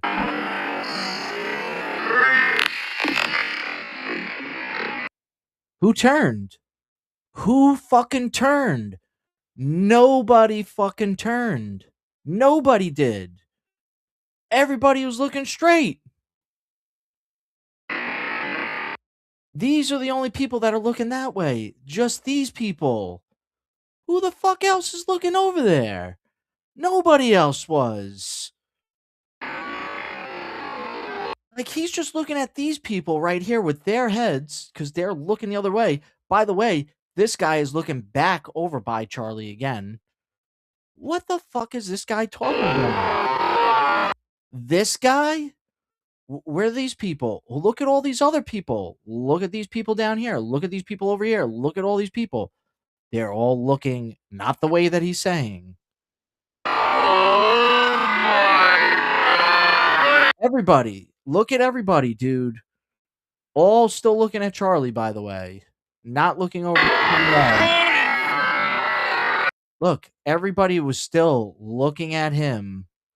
Look at these people still looking at him. Everybody was looking at Charlie. He disputed. Like, all you need to do is just slow down this video, and you'll see that. This guy's a fucking idiot and a liar.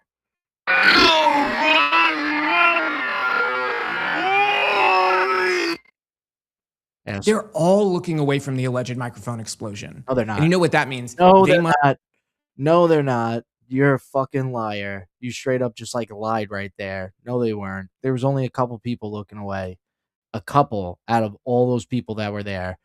Fucking bullshit artists. Must all be in on it too. And the person filming this footage, well, they're probably working for Mossad as well, because he uploaded this footage online clearly in order to convince everyone who saw it.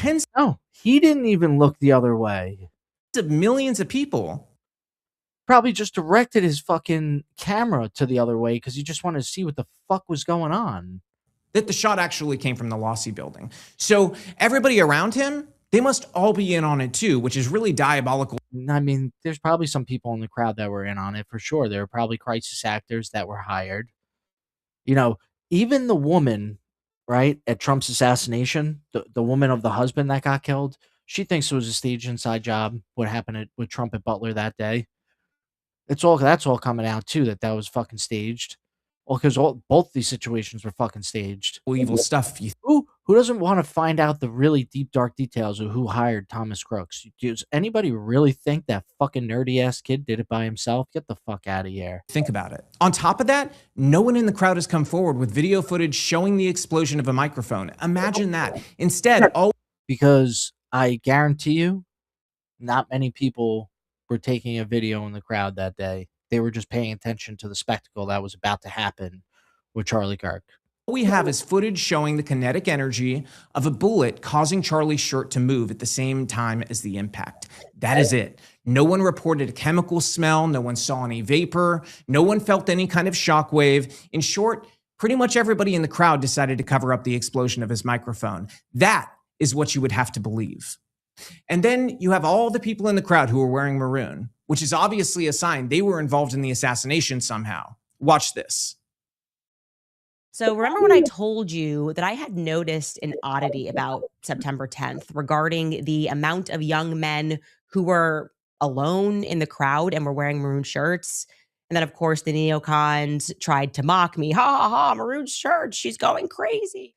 And it did look to me like army regiments were organizing by color, but in plain clothes. And yeah, that definitely could have been happening without a doubt. They do have military psychological operations units. People back home gratefully confirmed my suspicions. They wrote us emails and said, yeah, I mean, for Christ's sake, man, the guy who's working TPUSA fucking wrote a book with Michael Aquina. That's when we do that yesterday. Like, come on, man. Things overseas, undercover, we do organize in that manner. Well, you guys, it turns out that I was indeed right. We can go through this. Here's another. The military has instructions on a zombie apocalypse. Okay, there could have been one on the Mexico-Texas border. Pretty sure it was the Mexico-Arizona border. There was a possible zombie outbreak that happened. It was isolated, though, by the way. Other person wearing a maroon shirt. Here is another person wearing a maroon shirt. Here is another person wearing a maroon shirt.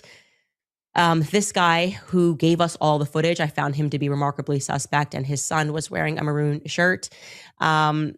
This is another person in the audience just wearing a maroon shirt. Again, all alone. This guy wearing a maroon shirt. All alone wearing a maroon shirt. Wearing a maroon shirt. Just for the record, is it weird to wear maroon? Because by some estimates, Yeah, when you're definitely a young guy by yourself at a college where you should have a lot of friends, especially those kind of guys. They look like, you know, the jock frat type guys. You telling me their boys weren't with them that day? That's very odd, actually. It's very strange. That's very, very strange. That actually makes a lot of sense, to be honest. just pulled maroon and burgundy account for somewhere between 5 and 10% of everyday men's clothing colors. So No, not at all. Not many men wear maroon shirts whatsoever. I don't even own a maroon shirt anymore. What the fuck is this guy talking about? See, this is the kind of bullshit I was talking about with this guy when I tweeted back at you. in a crowd of 3,000-ish people, it wouldn't really be weird to see at least a few dozen, maybe even 100 men wearing maroon. Their choice of t-shirt color does not indicate in any way their involvement in a military Absolutely could, actually. operation. And You know, like these people, I don't think they've read like any declassified documents whatsoever, or I don't even think they've ever read anything about secret societies, declassified documentation, how military operations work. I don't think they've ever read anything. I don't think this guy knows what the fuck he's talking about whatsoever. Why don't you go back into picking a fight with Walmart? I think that's what you're most suited at. I am kind of stuttering to find my words because Junior, Steven Seagal Jr., okay? Nobody gives a shit what you have to say. it feels ludicrous. And of course, it feels ludicrous that you have a fucking ponytail. That's what Candace is trying to do. She wants to make the entire debate so ludicrous that no one can take anything seriously. And it's very hard because you're playing I can't take you seriously because you have a fucking ponytail and you're a man. A game of whack-a-mole where when you hit one, another thing pops up. Even when I had long hair, I really didn't want to do a ponytail at all. I only had to do it in some situations. And so anybody piercing one thing thoroughly, she could just move on to the next thing. Oh, man. It's not the next thing. It's that it's an investigation. It's a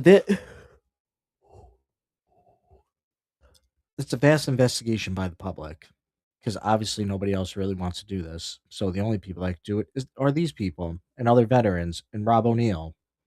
Rob O'Neill who killed Osama bin Laden. I would love to see this guy try to dispute Rob O'Neill. It's the choose your own adventure of assassination theories. No, it's not at all. But assuming for a moment that the maroon theory is totally legit, we now already have hundreds of people right there off the bat who are involved in this conspiracy. Then you have the planners of the assassination itself. You've got Tyler Robinson, whoever planted the exploding microphone. Can I ask the screwdriver, because I've been hearing about the screwdriver since the beginning, that Tyler Robinson brought a screwdriver with him. Now they're going to say it's rumors. That he didn't really have a screwdriver that he brought with him. So how the fuck was he supposed to put the gun together? And then he left the screwdriver supposedly on the roof. So when he took apart the gun with the screwdriver and then left the screwdriver on the roof, how was he able to put the gun back together and put it by the tree? They just can't explain this whatsoever. They have no explanation. They'll just call it a rumor, right? But we've been hearing about the screwdriver since the time this guy got caught. right? We've been hearing about the fucking screwdriver, that he brought a screwdriver with him. And now they're just going to say this was a rumor. Yeah, okay, buddy. Everyone who fabricates. They won't talk about some things. These people do not talk about some things. We already exposed Gary, what he said, because he's a dumb fucking dickhead of a Green Beret. I'm a Green Beret. Oh, I'm a Green Beret, guys. I'm tactical paramount. Fuck out of here. Fabricated all the physical and digital evidence, the bullet casings, the DNA, the rifle that his parents identified, the Discord chats, the rooftop trail, the cell tower records, the impressions on the side of the roof. No all could be planted, all could be made up. Look, these clandestine organizations have the power to move any corporation the way they want to. If they want to put somebody somewhere, they're just going to put you somewhere. If they want to set you up, because this all reminds me of fucking like Minority Report or something. This shit is really that crazy. This shit is really getting that crazy. That this shit is like reminding me of like Minority Report in a way. Or like, you know, some kind of movie where they used AI to generate some type of crime. They planted the evidence. They did the AI generation of videos or altered the video with AI. We've seen this like in Running Man, right? In the original Running Man, okay? The original Running Man, they had what was Arnold Schwarzenegger's character's name? I totally forget what it was, but let me look it up for a second because this is very important. What was Arnold's character's name in Running Man? So it was crazy. It was crazy, man. I just don't remember what his name was. Ben Richards. Yeah, Ben Richards. They really, really, really fucked him with that AI shit. And Running Man, that's what they did. And they framed Ben Richards for the murder on all those people in the neighborhood with the chopper. That he's the one that fired into the crowd of protesters and killed them. And then they locked him up and they put him on Running Man. And they used AI to alter the video like he did it. It's fucking bullshit. And what, you don't think they're doing that these days? You don't think that they're like doing little AI shit? Get the fuck out of here. Black op of this complexity runs with fewer than a dozen people, so we need to add them in. And every participant. If you think the government didn't have access to like really good AI for the last 20 years, like we have now, they did. Participant is a fucking the government and the deep state was using ChatGPT like 20 to 30 years ago. Okay. Lifetime leak risk. Remember that. Every single one. Even more absurd, in this all-time difficult assassination, we're told that these highly trained black op assassins. See, a lot of things that we see coming out now, like AI and the whole trans agenda and all that shit was just hidden decades and decades away from us. That stuff was all happening underneath with more of the elite class, right? And within the government.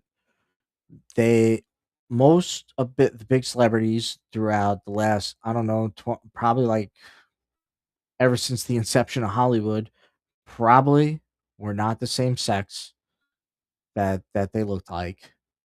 They were most likely like the big stars, the women were men and the men were women. Okay?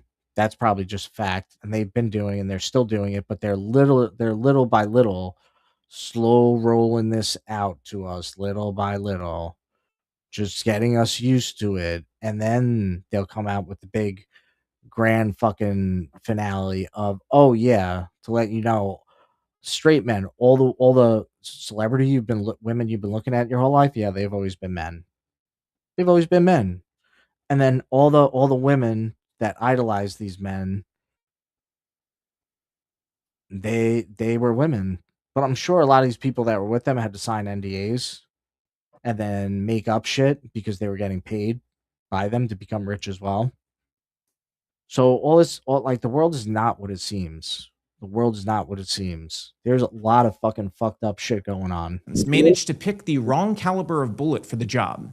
In their haste to fabricate ballistics evidence, the assassins supposedly picked a round that would have gone straight through Charlie's neck and should have created a massive exit wound 100% of the time, if you believe these theories. The problem is, it's not even remotely true. How's that? But let's look at this from Ian Carroll. In his tweet, So now that we know that the bullet allegedly used to shoot Charlie appears to be a brand new FMJ rounds and that Tyler was not a great shot. Can't wait to watch the Fed sloppers move their goalposts and explain how brand new 30-06 FMJ stops in a human neck. I was told there were mountains of evidence to convict Tyler Robinson. Instead, I am left with mountains of questions, contradictions, and wildly inappropriate. he says, so now that we know that the bullets allegedly used to shoot Charlie appear to be brand new FMJ rounds and that Tyler was not a great shot, can't wait to watch the Fed sloppers move their goalposts and explain how brand new 30-06 FMJ Well, it definitely wasn't brand new. It was an older rifle. stops in a human neck. I was told there were mountains of evidence to convict Tyler Robinson, and instead I'm left with mountains of questions, contradictions, and wildly improbable coincidences. What's amazing about this particular post is that Carroll attached an image of rounds that were recovered from Robinson's rifle, and they're clearly not FMJ or full metal jacket rounds, which are designed for maximum penetration. Yes, instead, these are soft points. Those are designed to fragment throughout the body on impact. Carroll himself later acknowledged this in a follow-up, but he still didn't back down, and this is important for you to If he acknowledged it, of course he's not going to back down about other things. see. Here's his tweet. Correction. Looks like they could also be soft points, which also is extremely problematic. In other words, no matter what kind of bullet was used, Ian Carroll is convinced it is evidence of a conspiracy, one way or the other. If it's a soft point, he'll say it's evidence of a conspiracy, and if it's a full metal jacket round, Yes. Yes.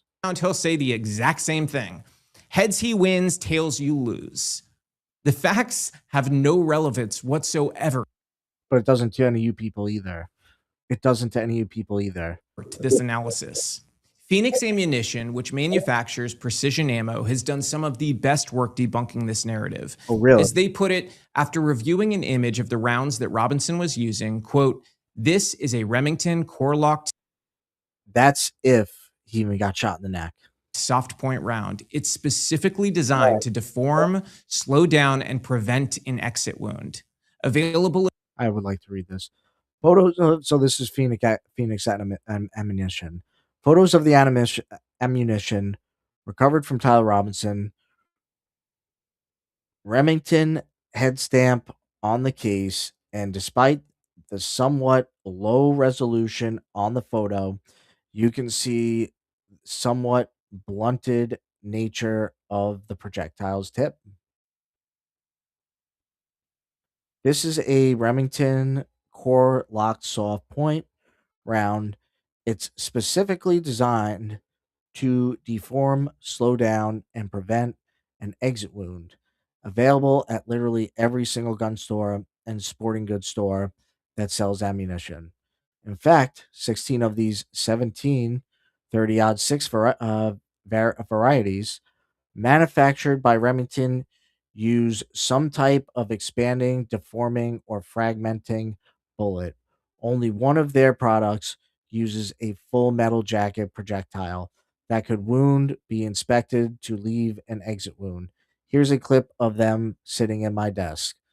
This has been the most easily debunked claim of their entire web of lies, and it's really mind blowing considering this is exactly what you would choose for an assassination.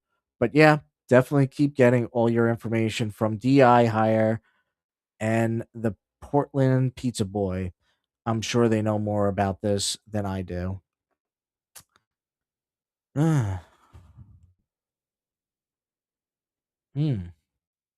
We don't. Did we get the bullet that was recovered from his neck? Literally every single gun store and sporting goods store that sells ammunition. Because we're only looking at the bullets that were carved with things in them.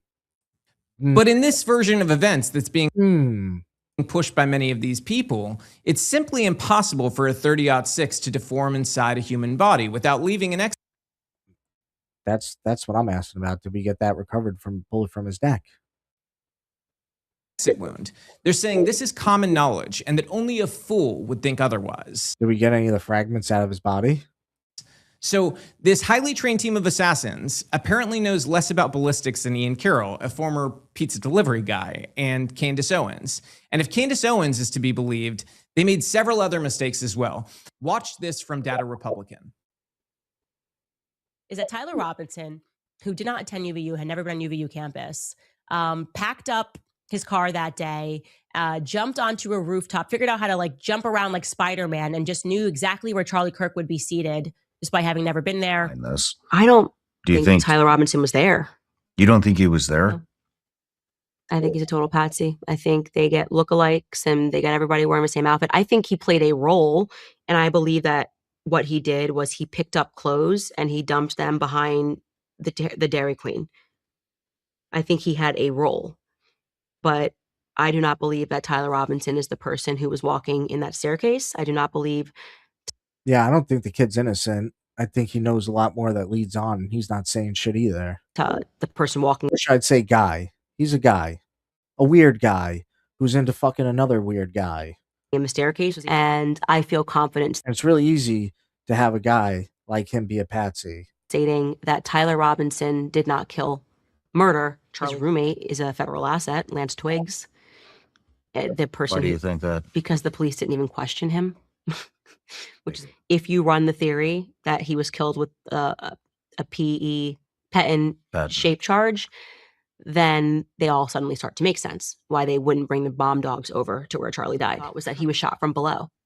Because I watched his shirt go out, and I watched the friction of his body, and I saw that his necklace broke before he was hit. The mistakes from these omnipotent state actor professional assassins just keep piling up. First, they use a lookalike for Tyler Robinson, who wasn't even supposedly at the school when Charlie was shot. Never mind all the footage showing Robinson walking onto the roof and taking the shot. Never mind the Ring doorbell footage of Robinson driving by campus and then parking on a residential street near the campus the night of the shooting. Behavior that was so weird that an officer recorded Robinson's license plate at the time. Never mind the fact that Robinson's own coworkers, after seeing the surveillance footage, noticed obvious similarities to the person they knew. As one electrician put it, quote, Tyler walked around with clenched fists all the time, like super hard clenched fists. I remember making a joke to him one time when he had his fists like that, and I was like, are you mad, Tyler? And he was like, that's just what I do. He was Yeah, the guy had a little bit of screws loose, maybe. always soft-spoken, but his fists were always like that. Because he's probably thinking about fucking his weird friend Lance. Even in the security footage from UVU, you can see he's got his fists clenched tight. And yeah, it could be a nervous thing. While you're at it, forget about the fact that surveillance footage from the parking garage at Utah Valley University shows Robinson was driving the same car that was parked in front of his home when authorities arrested him. And of course, forget about the fact that Robinson's own parents turned him in, that he confessed, that he said. So same car. You don't want to say the license plate? He wanted to commit same license plate? It's suicide, and so on and so forth. Despite all this evidence, in reality, according to Candace, Tyler Robinson was never actually there. The conspirators used a body double instead. That seems like a very risky and unnecessary strategy, since Robinson and his parents could easily go public. I mean, these were all the people saying George Zinn was guilty, like right from the start. Okay? All these people thought it was George Zinn. So let's get that through their heads. At any moment and unravel this entire conspiracy. Then the secret assassins, they used an explosive device, or maybe a shooter from below. No, I don't believe a shooter from below. I've never even heard of that one. This is something they're making up because I never heard of. I don't think not even one person has said a shooter from below with a trapdoor. I don't fucking remember nobody saying that. Though there were dozens of cameras recording Charlie Kirk when he was killed.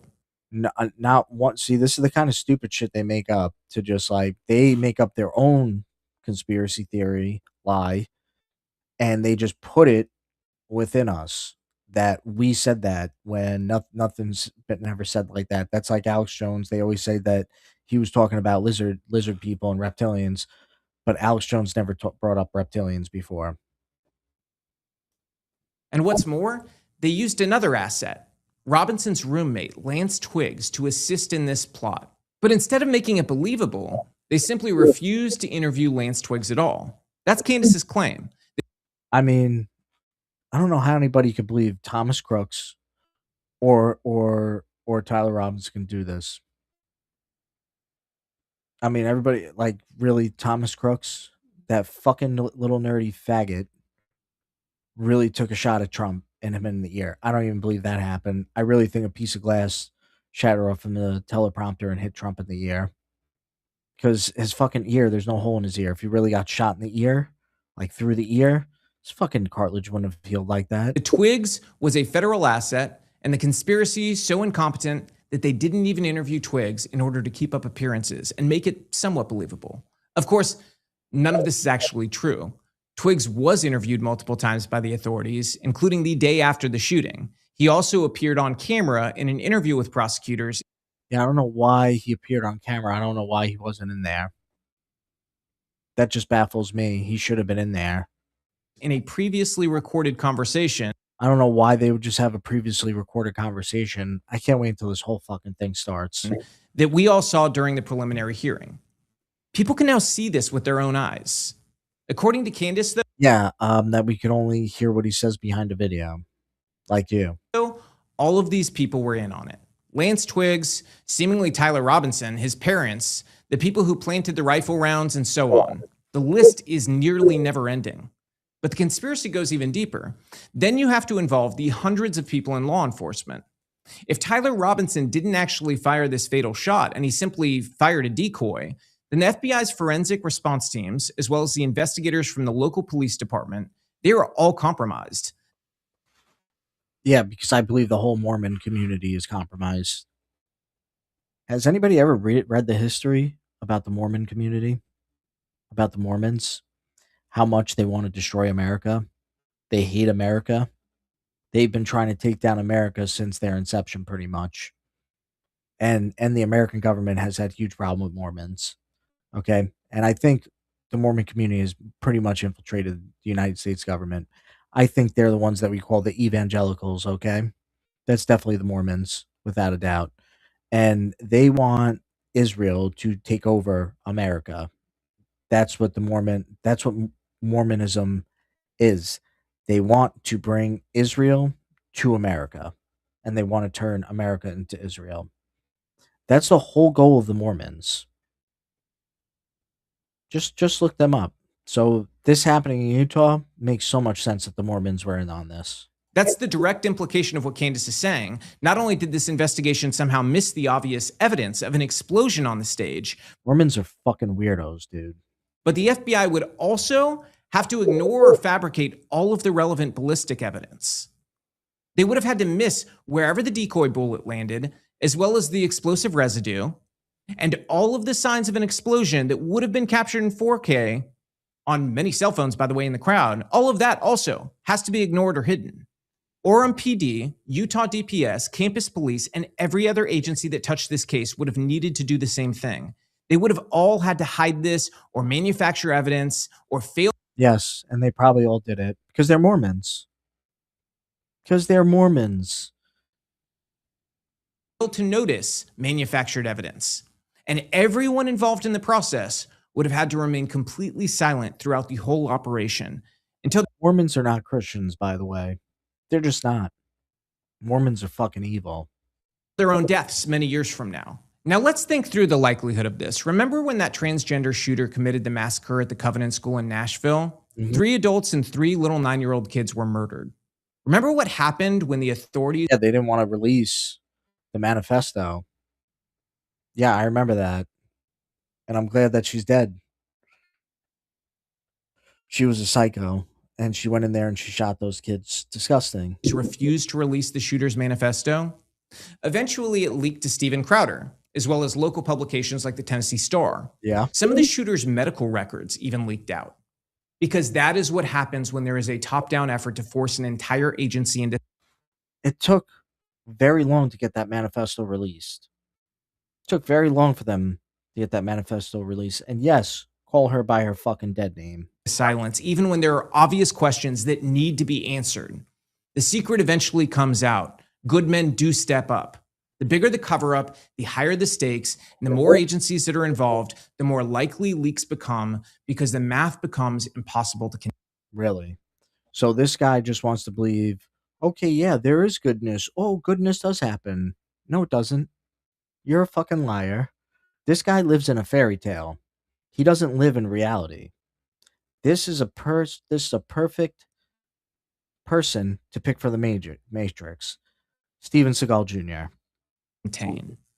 When you're talking about the single most significant and widely covered political assassination in our generation, there is no way you will ever get all of these agencies to remain silent. Yeah, you could. Absolutely, Steven Seagal Jr. That could absolutely happen. Because each agency, it involves real people, individuals. Even just selfishly, one of them could break it wide open and they could become filthy rich while doing it. So this becomes especially true, according to one of Candace's leading theories at least, where there's a trap door below Charlie that a shooter could have used. Because then there's supposedly this whole underground layer where assassins could have operated from, and that authorities all chose to ignore. Watch this. There was a massive pipeline that was almost exactly behind where Charlie was sitting. Here's that maybe it's a water pipeline. I don't know, but there it is under the flag. And to your right, I went into my tips line and I saw that somebody had messaged me about this. More than one person messaged me about this. They're like, hey, yeah, there's like a whole underground thing there. And to your right, you're observing those two little boxes. And they told me that that was a trap door. Now, I'm not implying someone, popped up and shot Charlie, but that's a close up of that area. Come on. I'm just implying that there's an entire underground there. Come on. And I definitely don't believe that. I remember when I looked at the footage, I felt like it was coming up. I don't know anything about ballistics. I'm not an expert. Come on. But if there was a hatch door nearby. See, she was trying to think of everything to get out of the exploding mic thing. She wanted to get out of that. I bet she never even wanted to expose that, to be honest. She was vehemently going against the exploding mic. She was coming up with so many other theories, and she made herself look like a fucking jackass. If she didn't dismiss the exploding mic, this would have never been happening to her. She's her own fucking enemy. Then we can assume, as we should always assume with colleges, obviously stadiums, there's always an underground path. So I'm wondering if the federal government has explored the possibility that somebody could have been under Charlie and done that while everyone's looking around and thinking that a shot went off from here. If that was just maybe like decoy number 2 and actually Charlie was shot from beneath him, which then could maybe explain why there was no exit wound. Again, I'm theorizing because I have a right to. I have a right to think. And that is interesting to me. Where does it go? You do have a right but I think that's just fucking completely wrong. Where do the tunnels underneath UVU lead to, right? That's an interesting question. Maybe everyone's looking up when we should be looking below. This is a lead that, in Candace's view, no law enforcement agency decided to follow up on. They all collectively decided to pave over the murder scene and ignore the underground layer. Already, we're talking about one of the... No, not true. That's not why they fucking paved it over. That's total bullshit. He's mixing up two things. So they paved it to hide the explosive residue. That's number one. Here comes, there's no basement in Comet Ping Pong Pizza. Nope, they paved it over because, Candace is saying they paved it because of the trapdoor. No, that's total hogwash, Steven Seagal Jr. Most vast, extensive conspiracies to ever exist, maybe the most. Additionally, Turning Point USA would be culpable here, as well as any and every FBI investigator who processed the SUV that removed Charlie from the scene, as Candace demonstrates here.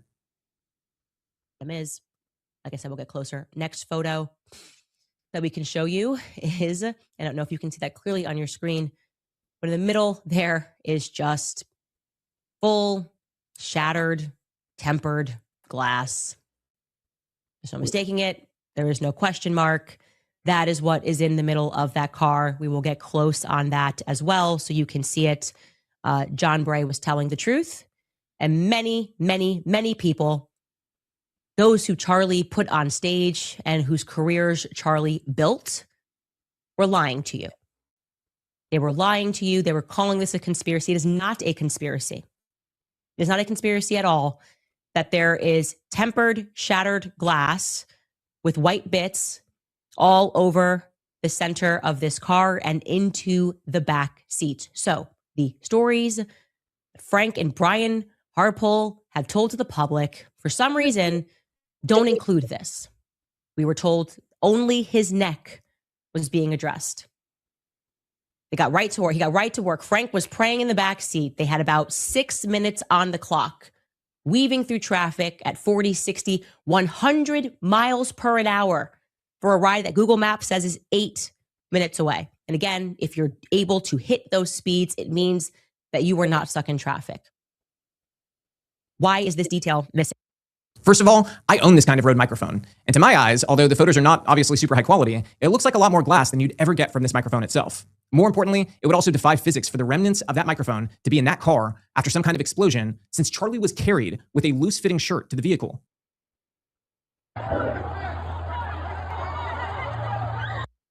So logically, follow me here, most of the glass would have dropped off out of his shirt on the way there.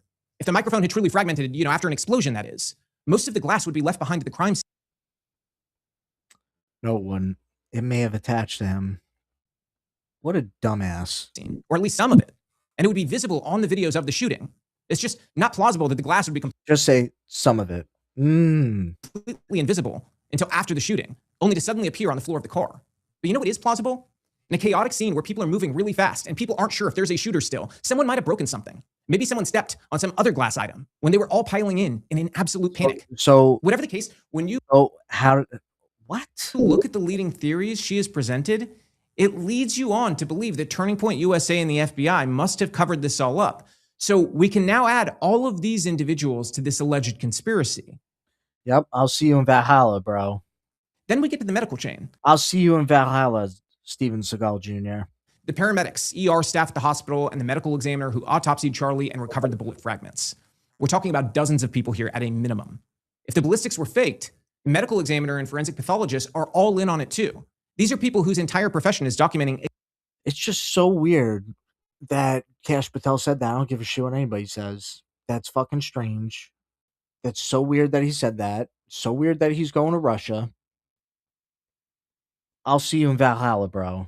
I'll see you in Valhalla, Steven Seagal Jr. Exactly this kind of event.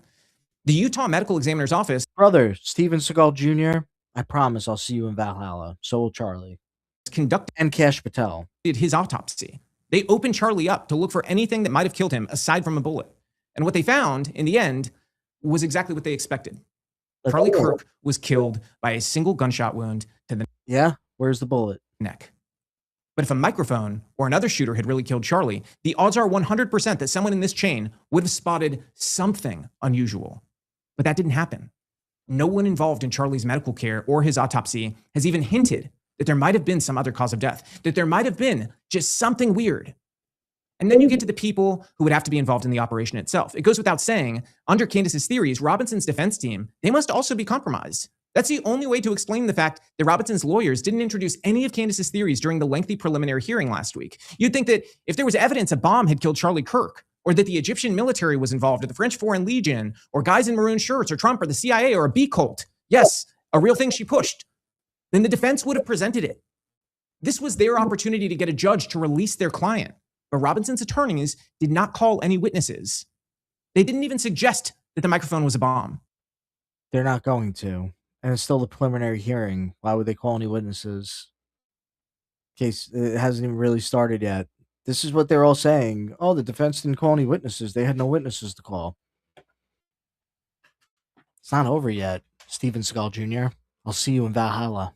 Or that there was some other gunman, or that Erica Kirk had just held some secret meeting at a military base, or that foreign intelligence assets were in the crowd. That Mitch Snow guy is a fucking weirdo. Something weird about that dude. Something really weird about that guy. But, he could be being set up himself, He could be being set up himself. Oh, Gary. Gary had to come back. Sorry. But Gary had to come back. It's Gary time. What is Gary saying? Because Gary's got to run his girly mouth. I'm a Green Beret. I'm a Green Beret, guys. I'm a Green Beret, guys. Look at me. You upset because people are getting closer to the sun. Icarus would lie. A word. I believe Candace. She said 100% with multiple verified sources. Hmm. Really, Gary? Okay, you're gonna keep on like spamming the same story constantly. Icarus would lie. A word. I believe Candace. She said 100% with multiple verified sources. Almost in line, did stop the bullet without question. Okay. And this is going to dispel a lot of theories that are out there. And I'm telling you this 100%. Charlie Kirk was shot from the front, and the bullet did not exit. And at least a. Oh, really? She also said there was a trap door. There was a trap door. You also said. You also said.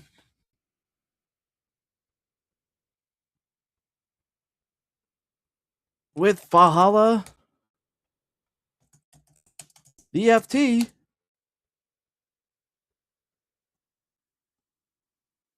Oh, there's also things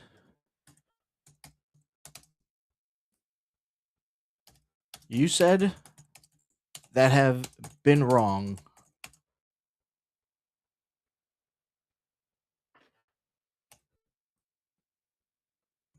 About 30-6. Before we even knew they were a Remington. Soft points.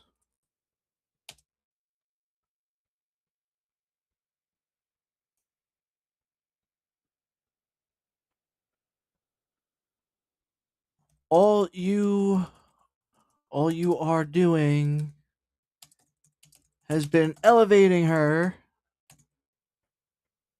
No. Well, all you're doing is elevating her to make money.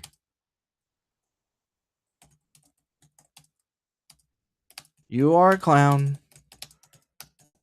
Rob O'Neill just proves you. Chump.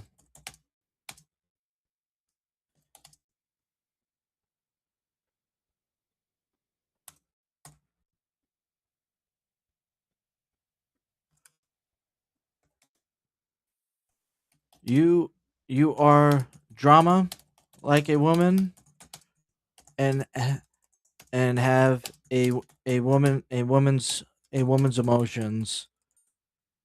I don't know how they ever let you in the Green Beret.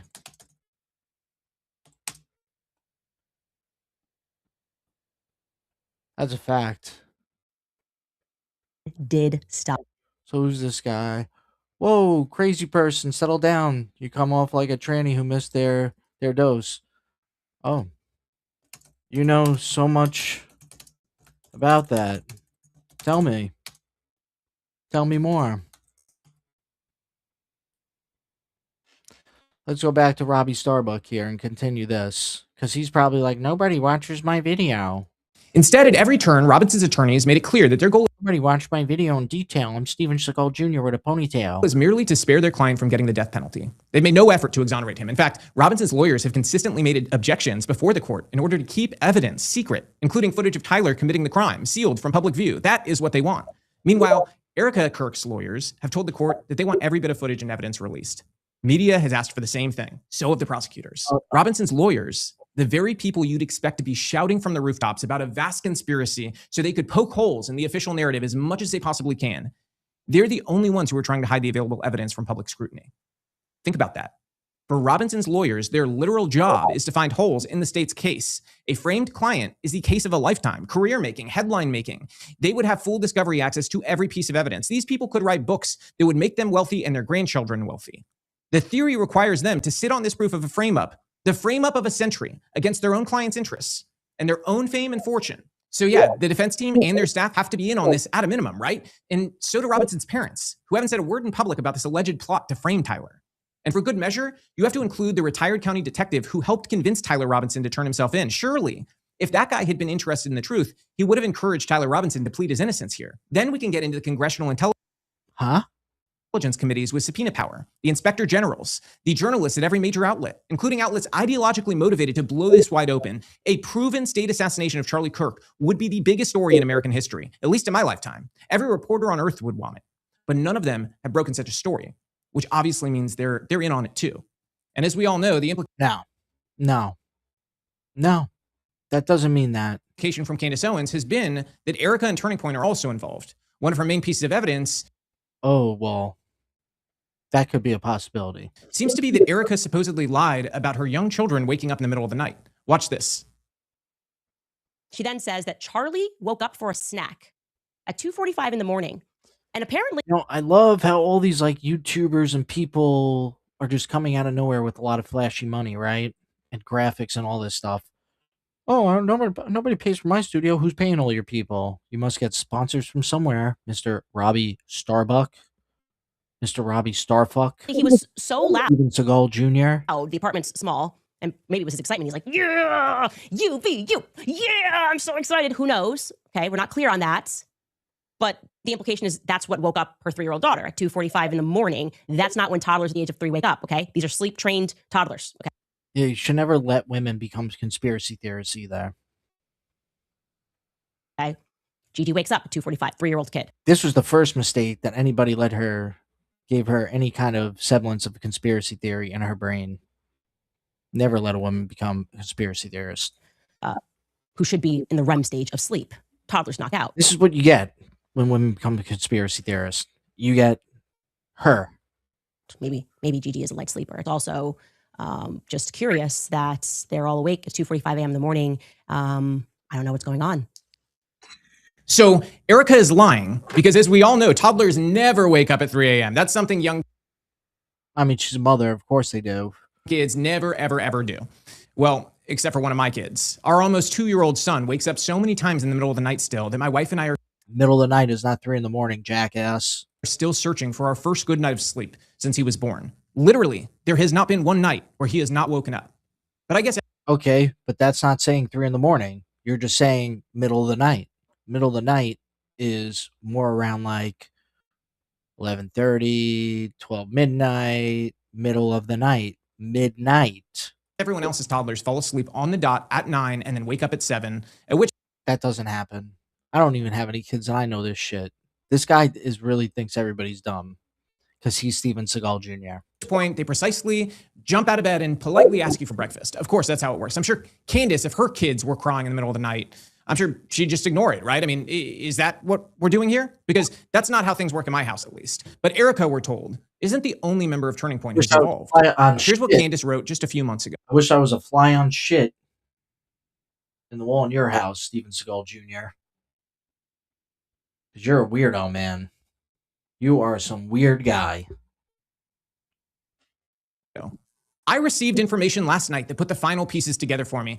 I can now say with full confidence that I believe Charlie Kirk was betrayed by the leadership of Turning Point USA and some of the very people who eulogized him on stage. Yes, I will be naming names and providing evidence for my claims. You were lied to, and leadership knew. Meanwhile, on Instagram, here's what Candace wrote in December. It feels like today will be the day the government can no longer deny it. Charlie Kirk was assassinated and our military was involved. Can't wait to share this information with you guys today. So that's Turning Point, the military, Erica Kirk, the lawyers, the congressional committees. So when you want to do something like this, you have to have a lot of people involved. There's just no ifs, ands, or buts about it. Many of the people in attendance at the events, about 6 different law enforcement agencies, I lost fingers here, all the people planning the evidence and planting it, the medical examiners, the doctors, and so on. This is a pretty big conspiracy. Yeah, they could definitely pull this off. The government, the deep state, Israel, they could all pull this off. And that's not even getting into the Freemasons, the French Foreign Legion, Charlie's own security detail, some B cult, Rob McCoy, Jewish donors, Egypt, etc., etc., etc. And I'm definitely leaving some out too, because it's hard to keep. But see, it wasn't just one group. It was most likely All of them. Keep up with the ever-changing villains. So by my rough estimate, even with the minimal number of conspirators I've discussed so far, this brings us somewhere between, let's say, 800 and 2,000 people. If this really comes out to be how wrong these people are, I'm telling you, all hell is going to break loose against them, unless we just forgive them. But I don't know. Just like the woke left, because I would love to just put him in with the woke left, and we just send them packing to Gitmo or a concentration camp, and we just get rid of all them, the right and the left, because they're all pieces of shit. I don't know why I have to pick either side. I don't know why I have to pick either side when I just hate both sides. Like, I'll never be with the woke left. It's just never going to happen. I hate their guts too much. They really, really, like, I was learning forgiveness for them at some point, right? And then COVID happened. Because they all turned on me during Trump's first administration. I had tons of leftist brain friends. Leftist this, leftist that. You know, growing up in New York as a millennial, you grow up very soft. They teach you very soft things. They don't let you be a man, because as millennials they were teaching us that men are just evil growing up. I was against white people. I was against men. I was against all these things that they told me that were just too toxic to believe in. And then I just realized during COVID, you know what? All that shit was bullcrap. I was for legal immigration. I didn't care about illegal immigration until COVID happened. And I used to be like, I didn't care if people came in here. I didn't give a shit about Trump building a wall, even though I voted for him like twice at that point. No, it was just once at that point, because before COVID, even his first term, I didn't give a shit about the illegal immigrants. So I was like, whatever. I didn't fucking care. I looked at they were coming in here and they were doing work for us. And sometimes they did shitty jobs, but whatever. I didn't give a shit. There some gangs? Yeah. I didn't give a shit. What the fuck was that? What the fuck were we supposed to do? Nobody was doing they were deporting people when I was younger, but they didn't have ICE when I was younger. They had INS. So there was no ICE when I was a kid. There was no, like, you bring them to, they had ICE agents all over the place like they do now. They didn't have this shit when I was a kid. Like, ICE didn't come out until like the 2000s. So I didn't really care about illegal immigration. I didn't give a shit. But then when COVID happened, it was like, hey, these people are just coming into the country. They're allowed to go to work. They don't have to get any of the COVID vaccines. Nobody gave a shit. They were just allowed to do whatever they want. They were hanging out outside on the streets. They were going to the bars. They were partying. They were just coming into our country and just enjoying whatever the fuck they wanted, getting our tax money while we were locked down. And the only way we could go back to work was by taking a fucking shot. Or you definitely had to know somebody to get back into employment. But to think that I would ever join those piece of shit scumbag motherfucking woke pieces of garbage wearing diapers on their faces, hell no. But these people are just on a whole nother level. And they've always been on a whole nother level because they always want a war with Iran. And they will gain in any means necessary to go to war with Iran. That they would even kill this guy, Charlie Kirk, to go to war with Iran. And they won't even let us even investigate a little bit into this, because this is all not even getting into how deep this really is. Who planted the explosives, or who was on the roof, and who fired off a different gun. Many things were happening. They could have had the gunshot to mask the sound of the small explosive. And that's why some people were looking over. The guys with the maroon shirts, and they were by themselves. Dude, when I was that age, when I was those guys' age, we were all hanging out with our friends. Especially if you were going to college and you were a guy. you definitely, and you're definitely hanging out looking like those guys, you definitely have friends. It's just fucking weird that you're just by yourself. Weird. A lot of things just don't add up. Sorry, man. The screwdriver thing really don't add up for me. The paving wasn't to do the pave over the hatch. That for sure is not true. There's definitely things Candace Owens that have said that were wrong. That's why I can't even review what she says because I'm not going to watch her whole podcast or listen to any of her clips. I'd rather listen to other people who are talking about it, who these people don't talk about, because they all they want to do is focus on Ian Carroll and fucking Candace Owens when there's 1,000 times more competent people that have talked about this, and they just know a lot better than both Ian Carroll and Candace Owens. Just way more competent people, 1,000 times more competent, and these people won't even fucking talk about them because they'll just straw man Candace Owens and Ian Carroll, and that's it. Who would be involved in the murder of Charlie Kirk, assuming, of course, that Candace Owens and Ian Carroll are right. No conspiracy like this has existed in my lifetime, but they want us to believe that the assassination was indeed a conspiracy, but that only the very wise and discerning who watch Candace and watch Ian can detect it. And by the way, this wouldn't simply be a vast and unprecedented conspiracy. It would also be the first major conspiracy theory that actually made less sense than the events that took place as they say they did in the official version. In the official version, it's easy to comprehend how Charlie Kirk was killed. A left-wing militant terrorist inspired by the... I can't believe we have to, like, review this like it's any other situation that's really out here. This is fucking nuts that we all have to talk about this. Insanity of gender ideology. Like, that we have to even go against each other and even envision that something like this really had to happen and how evil our world is. Nobody even wants to look at the world this way. It's just that when you see it, it cannot be unseen. Ideology and leftist politics walked onto a roof and shot him. It's simple and straightforward. He's a madman, like others we've seen from the left quite regularly, who have turned to terrorism. The conspiracy theory... Look, I don't even doubt woke people are not terrorists. To me, they're definitely terrorists. I mean, they fucking terrorized us for many years. For many years. For too many years.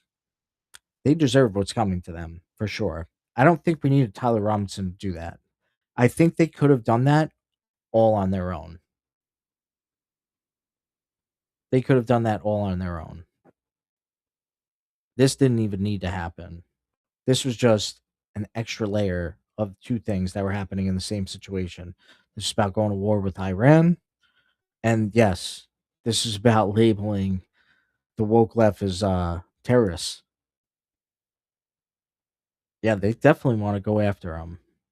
For sure. And I don't know. If Mamdani arrests Netanyahu,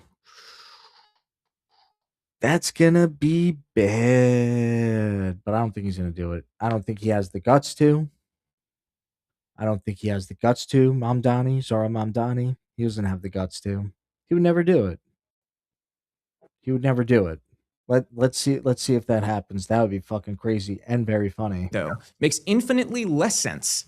The conspiracy theory requires so much participation from so many different actors across law enforcement, Turning Point, the US government, and everyone else in other governments as well, that it simply doesn't make sense. It's the first conspiracy theory that in its own terms muddies everything. It takes a straightforward event and renders it totally incoherent. Like, let's say in the case of COVID, right? The story officially from the government was that some animal got it, right? And then spread it in all these incoherent ways. And that then human beings just did all these crazy things that eventually led it to spread across the world, right? No human involvement. The very clear and actually explainable version that makes sense is that we made this. Human beings made this. Yeah, we were saying it from the beginning, but you also weren't the one who's in charge. Now that you're the one in charge, you're the one who wants to run the narrative. No, you can't question this. No, you're not supposed to question deeper into this. No, you're not supposed to look into there's any foreign influence into the elections that have to do with Israel. No, you can't look into what happened with an explosive microphone, or if there was anything, which now you just showed that to me, the trapdoor thing. I had no idea. Or a palm pistol. Because they're saying, guy that's standing there was like, with the palm pistol, was like, ugh. I don't even know. I think it's more of an explosive mic, because I think this is very detailed. for sure. Do I think Tyler Robinson is innocent? Hell no, man. I never said this kid is innocent. This guy, this weird guy who fucks a furry, never liked him since the beginning. Think he was definitely guilty this whole time. He had something to do with this for sure. Still believe he should be executed for sure. I was saying this the whole fucking time. It's not one thing anybody could disprove from me. Still think this guy should be executed. He's a fucking weirdo. He's a fucking weirdo, this Tyler Robinson. He wears the trans color flag colors to the fucking to there. Like incriminates himself even more because these people, these leftist people, they may have like some kind of Muslim martyrdom now because they've been around them for so long that these leftists will just die for the cause anyways. Like, I don't think Tyler Robinson even cares if he's guilty or not.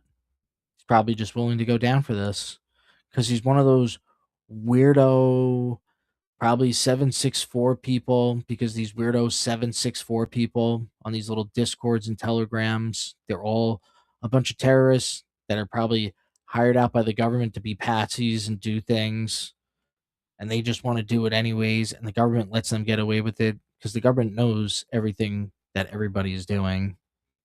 They know everything that's going on here. They know that I'm even talking right now into 11 people watching this shit. They know everything.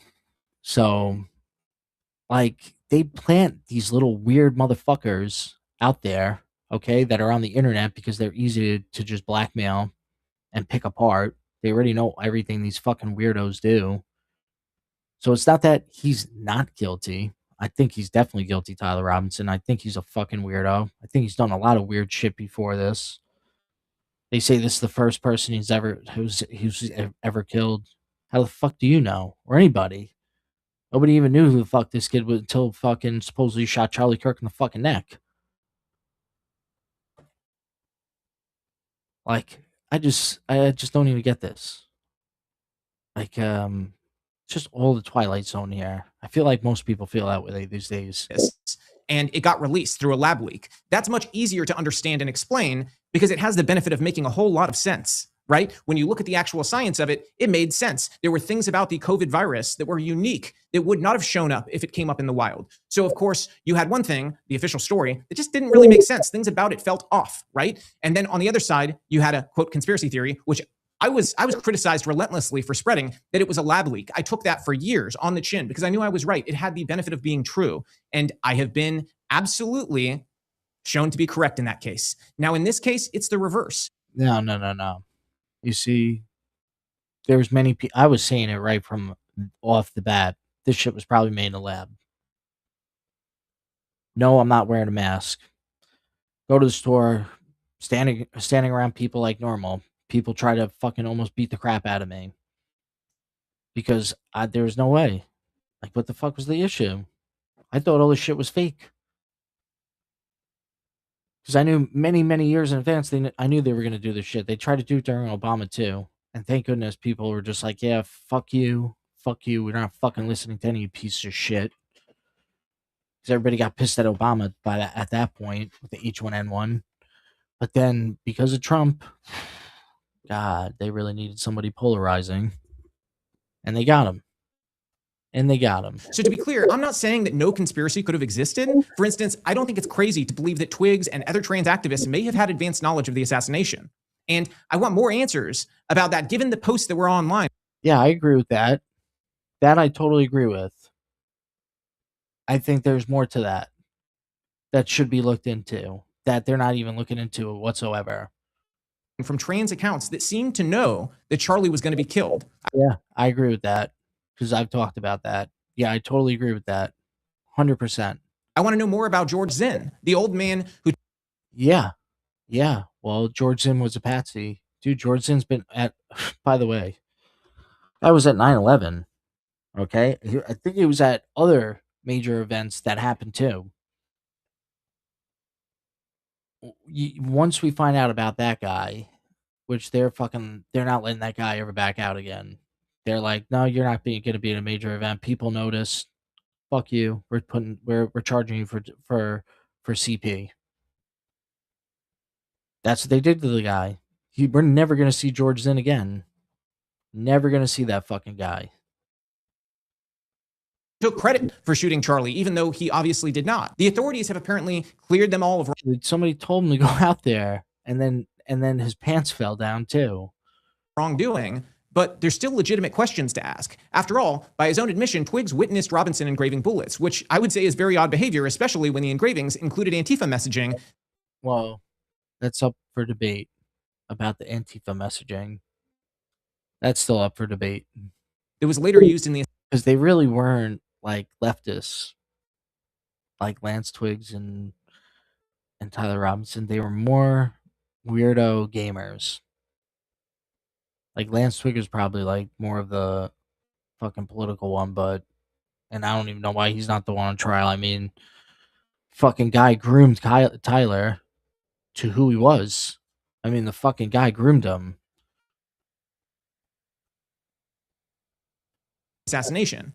On top of that, Twiggs' text messages with Robinson following the shooting were very stilted and awkward, almost as if they had been planned ahead of time to exonerate Twiggs. That's, of course, very different from claiming the texts are not real. They're just both fucking weirdos. Like, something's got to be done about them. I think they're both much more dangerous than anybody thinks. I think Lance Twiggs is fucking dangerous. You definitely don't want this guy out in public. I don't even know why he's not sitting on trial with Tyler.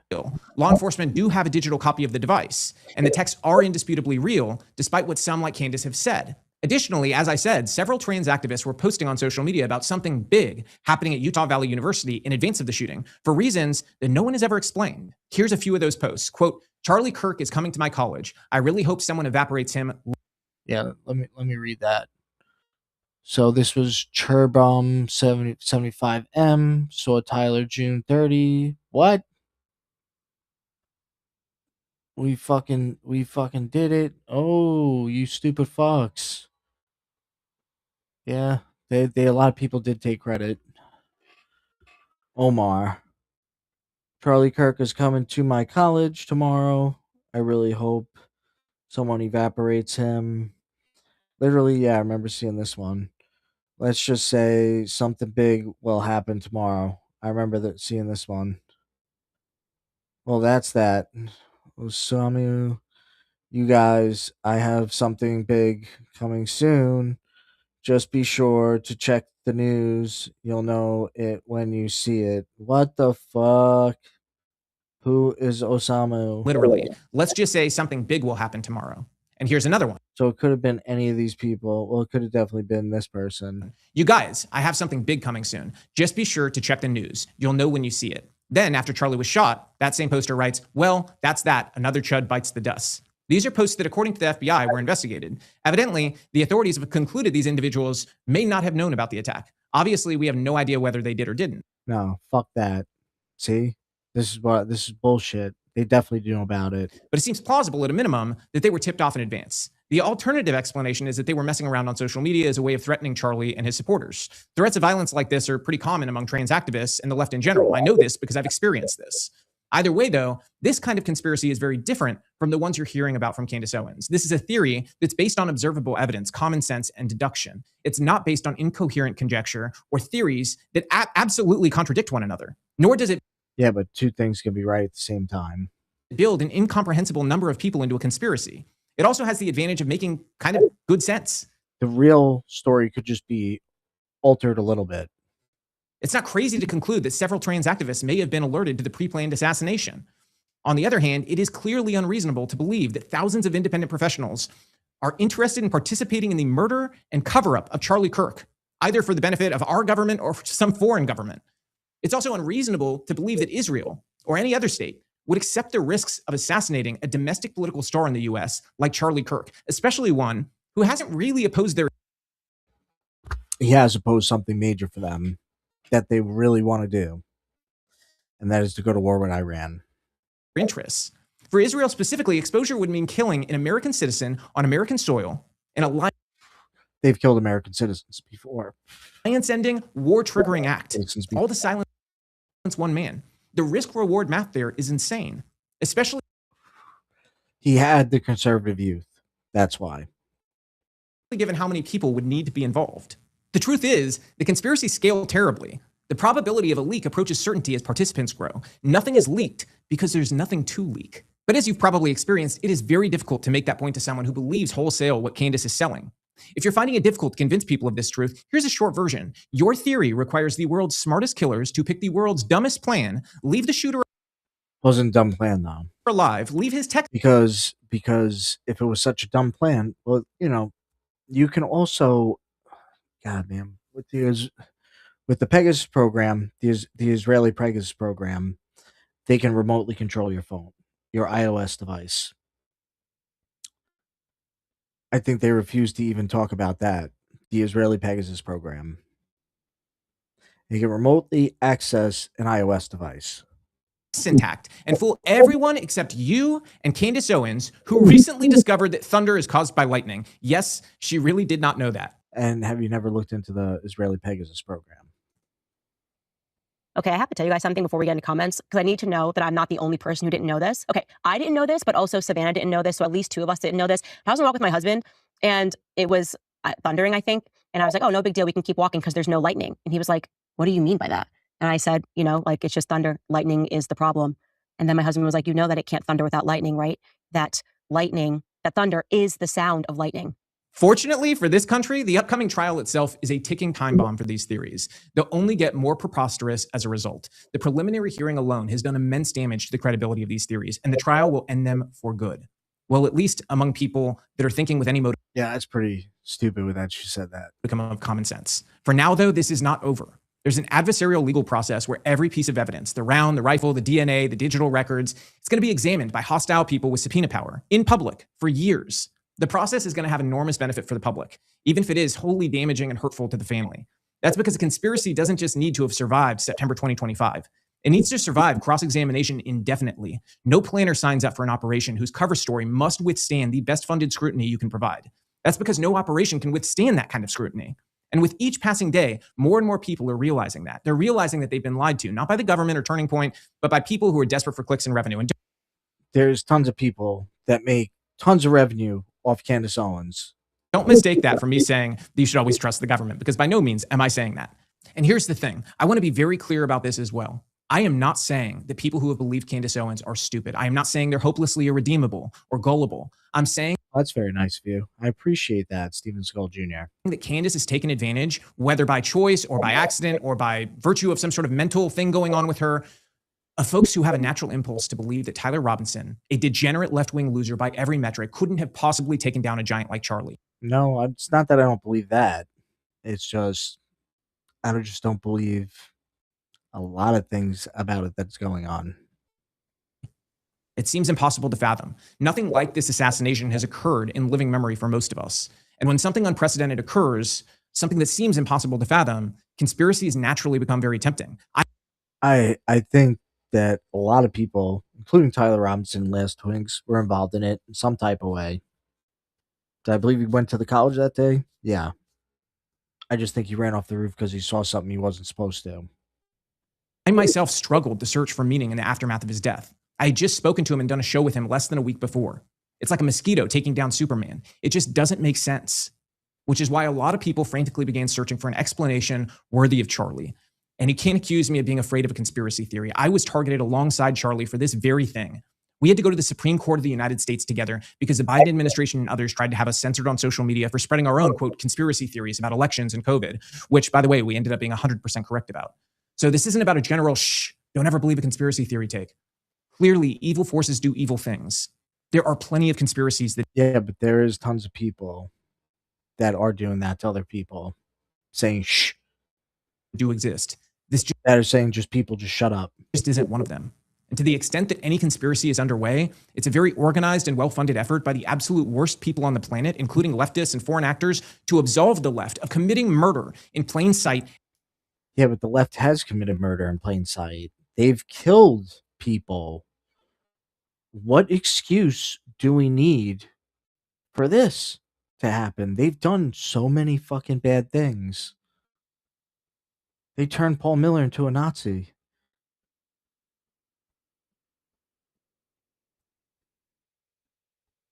I mean, come on, man. And then celebrating it all over the internet. And it's disgusting to me that some people who are supposed to be on our side, who are supposed to be Charlie's friends, have helped them to do that.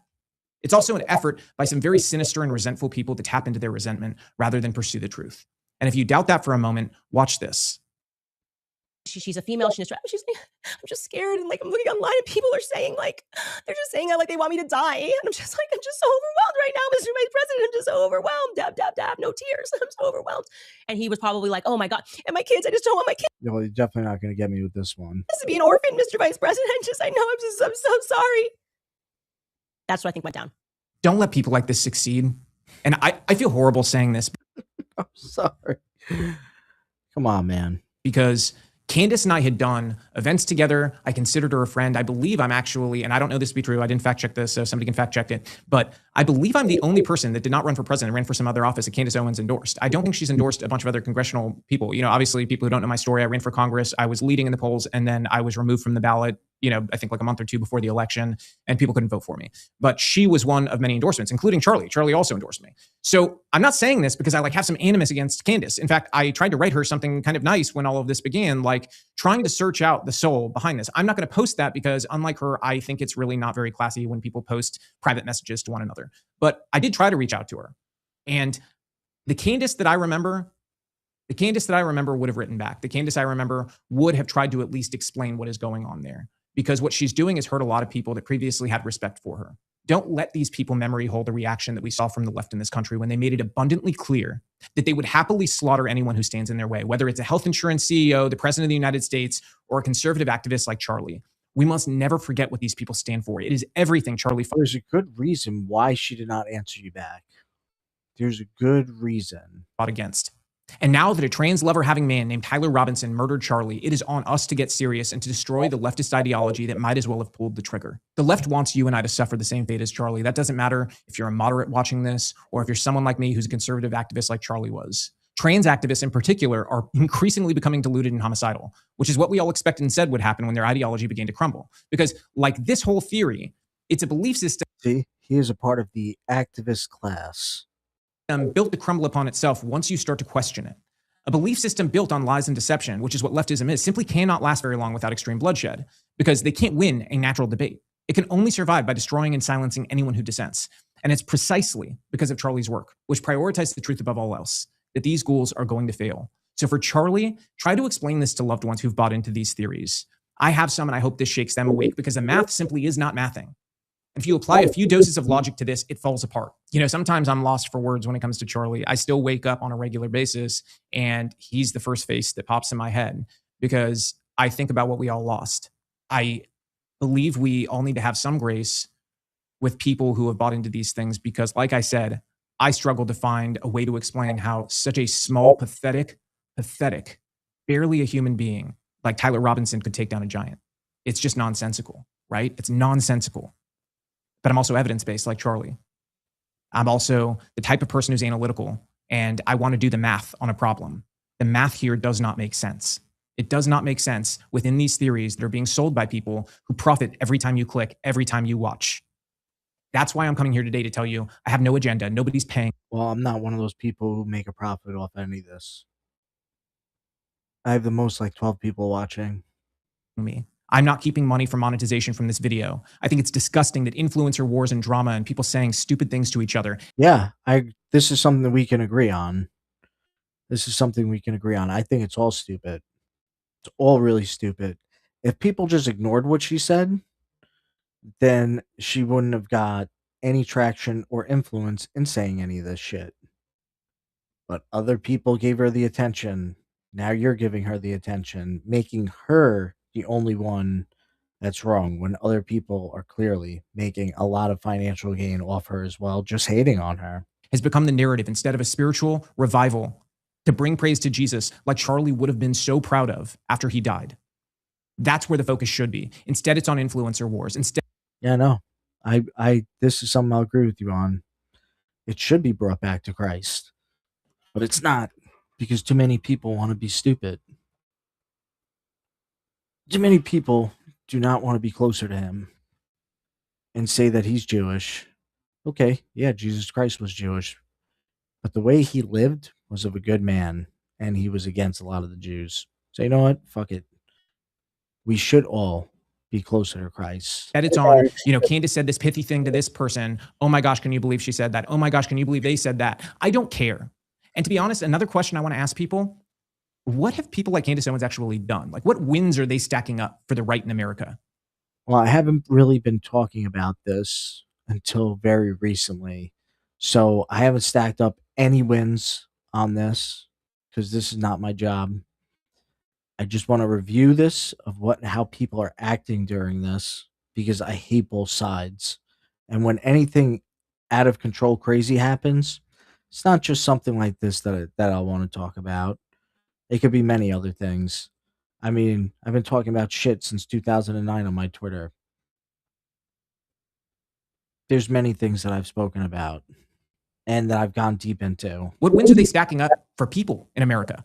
Because, I thought about this myself. Someday this is going to pass as well. And we may not never really know the truth. Most likely, Tyler Robinson is going to be guilty and he is going to be executed. And what's going to happen is that we're not going to find out who else was involved in this. They're going to shoo this away because they made an example out of him. And then this will lead to more violence against the left, which I really don't give a shit at this point. I'm just calling it as it is, but I don't feel sorry for them. I really don't care what happens to them. I don't think anybody should anyways. They walk with the devil at the end of the day. Everything I do is for a purpose, and you can check this against journalists in the media space from left to right. I turn down a vast majority of opportunities I am asked to be a part of. I turn down the vast majority of hits on TV I'm asked to do. Why? Because I'm not here just to feel important. I'm not here to be famous. That's never my goal. That's never been my intent. I've done a very good job on my own, creating a life for my family that can make them comfortable and be able to fight for the things I believe in. And I'm very proud of that. I don't depend on this for my income. What matters to me with everything I do is that I have a purpose, something I want to accomplish with it. With our movie, The War on Children, our stated goal from the jump was to get laws passed that would ban transgender procedures and hormones for minors. It was also to get the death penalty on the table for pedophiles. We accomplished both of those things. Those are wins, not just for the right in America. I'm glad. I like that. For sanity in America. These are things I always did praise you about. My DEI project, we changed the policy. But I don't like the Israel man. Sets at the biggest companies in the world. A gargantuan task that everyone said was impossible. We did it. We are moving the needle on Wall Street to get rid of crazy policy sets that have forced leftism into American businesses for too long, all the way down the scale, all the way to supplier small businesses in the places you live. These are all the things I support 100%. 100%. I just do not support the war. These are the things that I wish the war would be stopped and we could support all these things. These things I totally agree with you on 100%. We've stopped crazy hiring practices that were happening on the basis of race. What's getting in the way is the war and this with the Charlie Kirk shit. We've done so many things on so many different fronts as a family. My wife and I have dedicated ourselves to this, to get actual tangible wins for the amount of time we expend in the political space. So when you see me in media, you see me doing stuff, it is always for a purpose to bring wins. It's for W's. We want to stack them every step of the way. When you watch Candace, you need to ask yourself, what win is she stacking up? Because right now it looks like the only win is happening in her bank account. And me personally, I'm not cool with that. And I don't think this is the same Candace that I was friends with. And just to be very clear, I'm not saying she's a clone. I know on her show, that's probably what people would think I'm saying. I'm saying that something has happened. I don't know if it's spiritual. I don't know if it's mental. I don't know what's what, but I mean, she could be. No, this doesn't seem like the same person. And that does make me sad. And I do hope that Candace looks in the mirror and has a real heart change on this. Maybe she sits down and is confronted with the math. I don't know. I know there's a lot of people that I know who feel like that's like an impossible ask, but I believe that with Jesus, nothing's impossible. I believe that Jesus can redeem any one of us. That doesn't mean that there can't be, consequences, penalties, people who do bad things, obviously, but I think that Jesus is the great redeemer. There is hope in him, and there is hope in everybody in that context, right? I'm not Jesus though. So I love Jesus. I want to live a life that obviously makes Jesus proud, but I'm not Jesus. And for me, I feel like it is my duty as somebody who loved Charlie to stand up and to say what is happening here is wrong. It is simply wrong. His death, his murder is not entertainment. And people have turned it into. Yeah, everybody's turning into entertainment. That it's turned into infotainment, and it's pretty sick. It's really pretty sick. This isn't Dateline, okay? This isn't a thing to keep you entertained week to week. Candace is a very talented individual, though. I'm not going to be one of those people who pretend she isn't. She's very talented at what she does. She's engaging, and I understand why people like watching her. I actually do. The problem is, what is she doing that is actually helping people? And that's not a short-term question. That is a long-term question. And I would pose that to her directly. She's not really helping anybody. She's feeding. She's getting the loosh. She's getting the loosh. That's what she's getting. She's getting the fucking loosh. And I'm happy to have a conversation with her directly. I have absolutely no qualms about that. So if she wants to talk after this is out there, I'm happy to talk. I really hope that there is a turn here and that people wake up. The math doesn't make sense. Okay? It does not make sense. And this is only going to get more embarrassing as the trial continues. So please, if you do one thing, I want you to tune all of us out, including me. I don't need your clicks. Candace doesn't, well, I mean, maybe she doesn't need your clicks. She takes this as income. I don't need your clicks, though. A lot of us influencers and people with big accounts, we can survive with a few less clicks, okay? Get into yourself, get into the word, get into the Bible, okay? Get into prayer. Think deeply yourself. Watch the full trial. Keep a notepad. Write out any inconsistencies that bother you. Write things down. Work out the math problems here. Think about how many people need to be involved in each one of those inconsistencies, okay? I want you to critically think about the evidence yourself. I'm saying don't rely on me to do it. Don't rely on Candace. Don't rely on anybody. Rely on yourself. That's what I usually do because I don't ever watch her. I'm really not a fan of hers. Like, I don't really want to sit there and watch her talk at all, period. I'm not an avid listener. Don't really watch her clips. Like, probably the only time I'm watching Candace Owens is probably watching it while I'm watching this video right now. I don't remember the last time I watched a full podcast of hers. I think maybe the last time I may fell asleep during it because she bored me. She bored me so much. To think it through, okay? And at the end of it, you can tune back into all of us. Because most of the things she talks about, I already know, so I don't really need to watch her. And see what makes sense. See if up is up. See if down is down. Or see if people are lying about things that you clearly know they are lying about because you witnessed the trial yourself. That's the best thing you can do. I'm encouraging you to just be a free thinker, an actual free thinker. I am every day of my life. But I don't think any of us are really free thinkers at the end of the day. Examine this stuff yourself at trial when the full evidence is out there. But even before we get to that, the math here should make you deeply. This is why I've been waiting to talk about this until the trial. Because I think the first time I did a live stream about it was the other day. I haven't live streamed during this whole debacle or really even talked about it on social media much. I've morally been talking more about the war with Iran. That's what I've been talking about the most and what's been happening in Palestine and Gaza. Still been talking about that for years. Not that it's safe to talk about, but this shit was just really retarded and people got retarded. I mean, and it even got mixed into the war because if you were against Trump going to war with Iran, oh, you must support Candace. You must be a Candace Owens supporter. It's like, what? No. I was against Israel way before Candace Owens was even thought of being red pill black on fucking YouTube. Uncomfortable with believing what she is selling on a week-to-week basis and deeply uncomfortable with continuing to give clicks for something that I think is so heinous and vile. Until next time, keep up the good fight.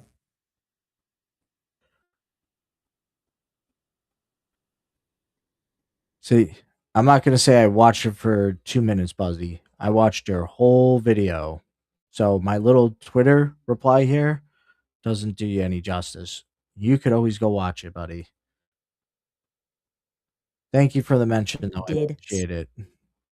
Oh, yeah. Like, the only time I ever watched Candace Owens is when Gary, you showed me a stupid Paramount fucking idiot. Fucking dickhead. He's not going to win. Man, I've been doing this for a while now. I should do that at the beginning. Sorry. Hey there, we got something in the spring, late spring, early summer time frame happened. I don't know what happened. I can't tell you why. What? Okay, so what is this?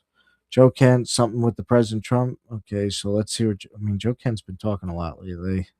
something in the spring, late spring, early summer timeframe happened. I don't know what happened. I can't tell you why. 2025. Yeah. I can't tell you why his mentality changed, but it went from like, we're going to create the most space that we can for the negotiations to take their course, and we're not interested in a war. We got other things to do. Like everything else he ran on in 2024 to, okay, we're going to support the Israelis and we're going to do Midnight Hammer and we're going to continue to entertain this. I don't know what happened. And so for me, when something like that happens from an intelligence background, you do have to step back and look at, okay, so what else could be influencing the president? Like if he's the president, he makes the ultimate decision here.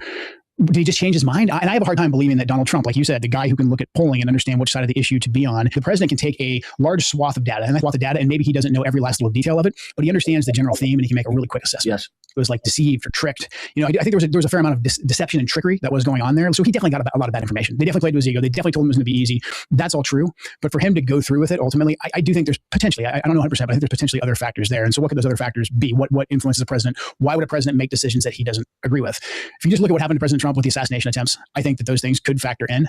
He came within a fraction of an inch of having his head blown off on national TV. I looked into the Butler investigation. We can get into that basically. Yeah, I was just going to ask. It's funny. You read my mind on this. I was going to ask you about that. Yeah. So again, why does Donald Trump not get curious about that case? This is a guy who remembers enemies from 1964 in fucking high school. Yeah, it's a huge data point. I mean, so I'll get into Butler, you have West Palm Beach, and then he comes into office and it's like, we don't make any changes to security detail. As a matter of fact, some of the same people who were on duty then get promoted. Then there's multiple public breaches of his security that happened. There's the stoppage at the yeah, because I don't believe Thomas Crooks was acting alone in this. When on the escalator.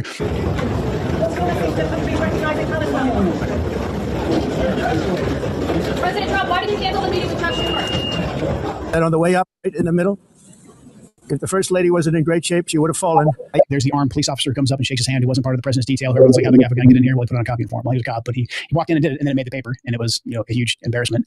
And then you have the restaurant in Washington, D.C., when Trump and the cabinet are going to go out and show how safe Washington, D.C. is. Code Pink reserves a table right next to him. They wait for the president to come in, and they jump up and do their Code Pink thing where they yell at him or whatever. It's just Code Pink. It was harmless, but still, it shows that someone got the president's itinerary, and they knew exactly. About Never Word Seeing Him. He's an interesting cat. He's probably one of the worst of the worst. He's like, there's George Soros, and then there's Never Word Seeing Him.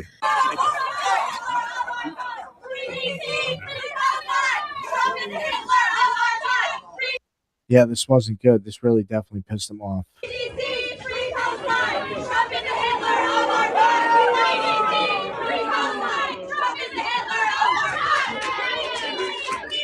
Yeah, seeing him again, he was the one funding those LA ICE riots. He's tied to the Armed Careers of Salt Lake City. He's also tied to a Cuban terror network. Where he was going to be sitting. So between the breaches of security, between the assassination attempts, what does that tell the president? If you have Donald Trump's mind where you can take in a large amount of data, that lets you know that you're not safe. That like the people that are around you, you're the most powerful man in the world, they can't keep you safe. He's got a lot of kids, he's got a lot of grandkids who I think he does love dearly, and I think he is concerned for them. It also says that, okay, they can't be kept safe either. See, when he made the middle finger at the person at the car manufacturer, it was because he was being called Israel's bitch and puppet. So he made the middle finger at the guy.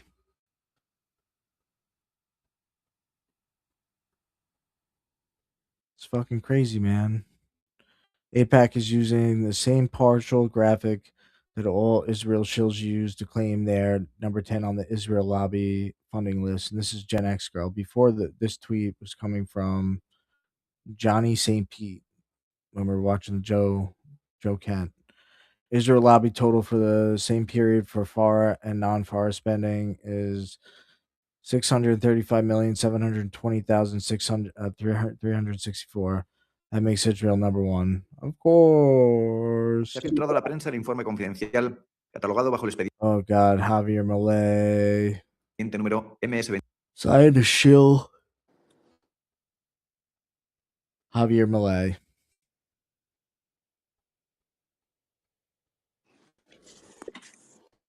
We're not talking to anybody. We're not saying anything. All right, so at this point, I think I'm burnt out, so I'm not going to stay on any longer. Because definitely, I'm getting tired for sure, and it's like, oh wow, 1:59 on the East Coast. So, everybody, I'm going to bed. Have a nice night. Peace out.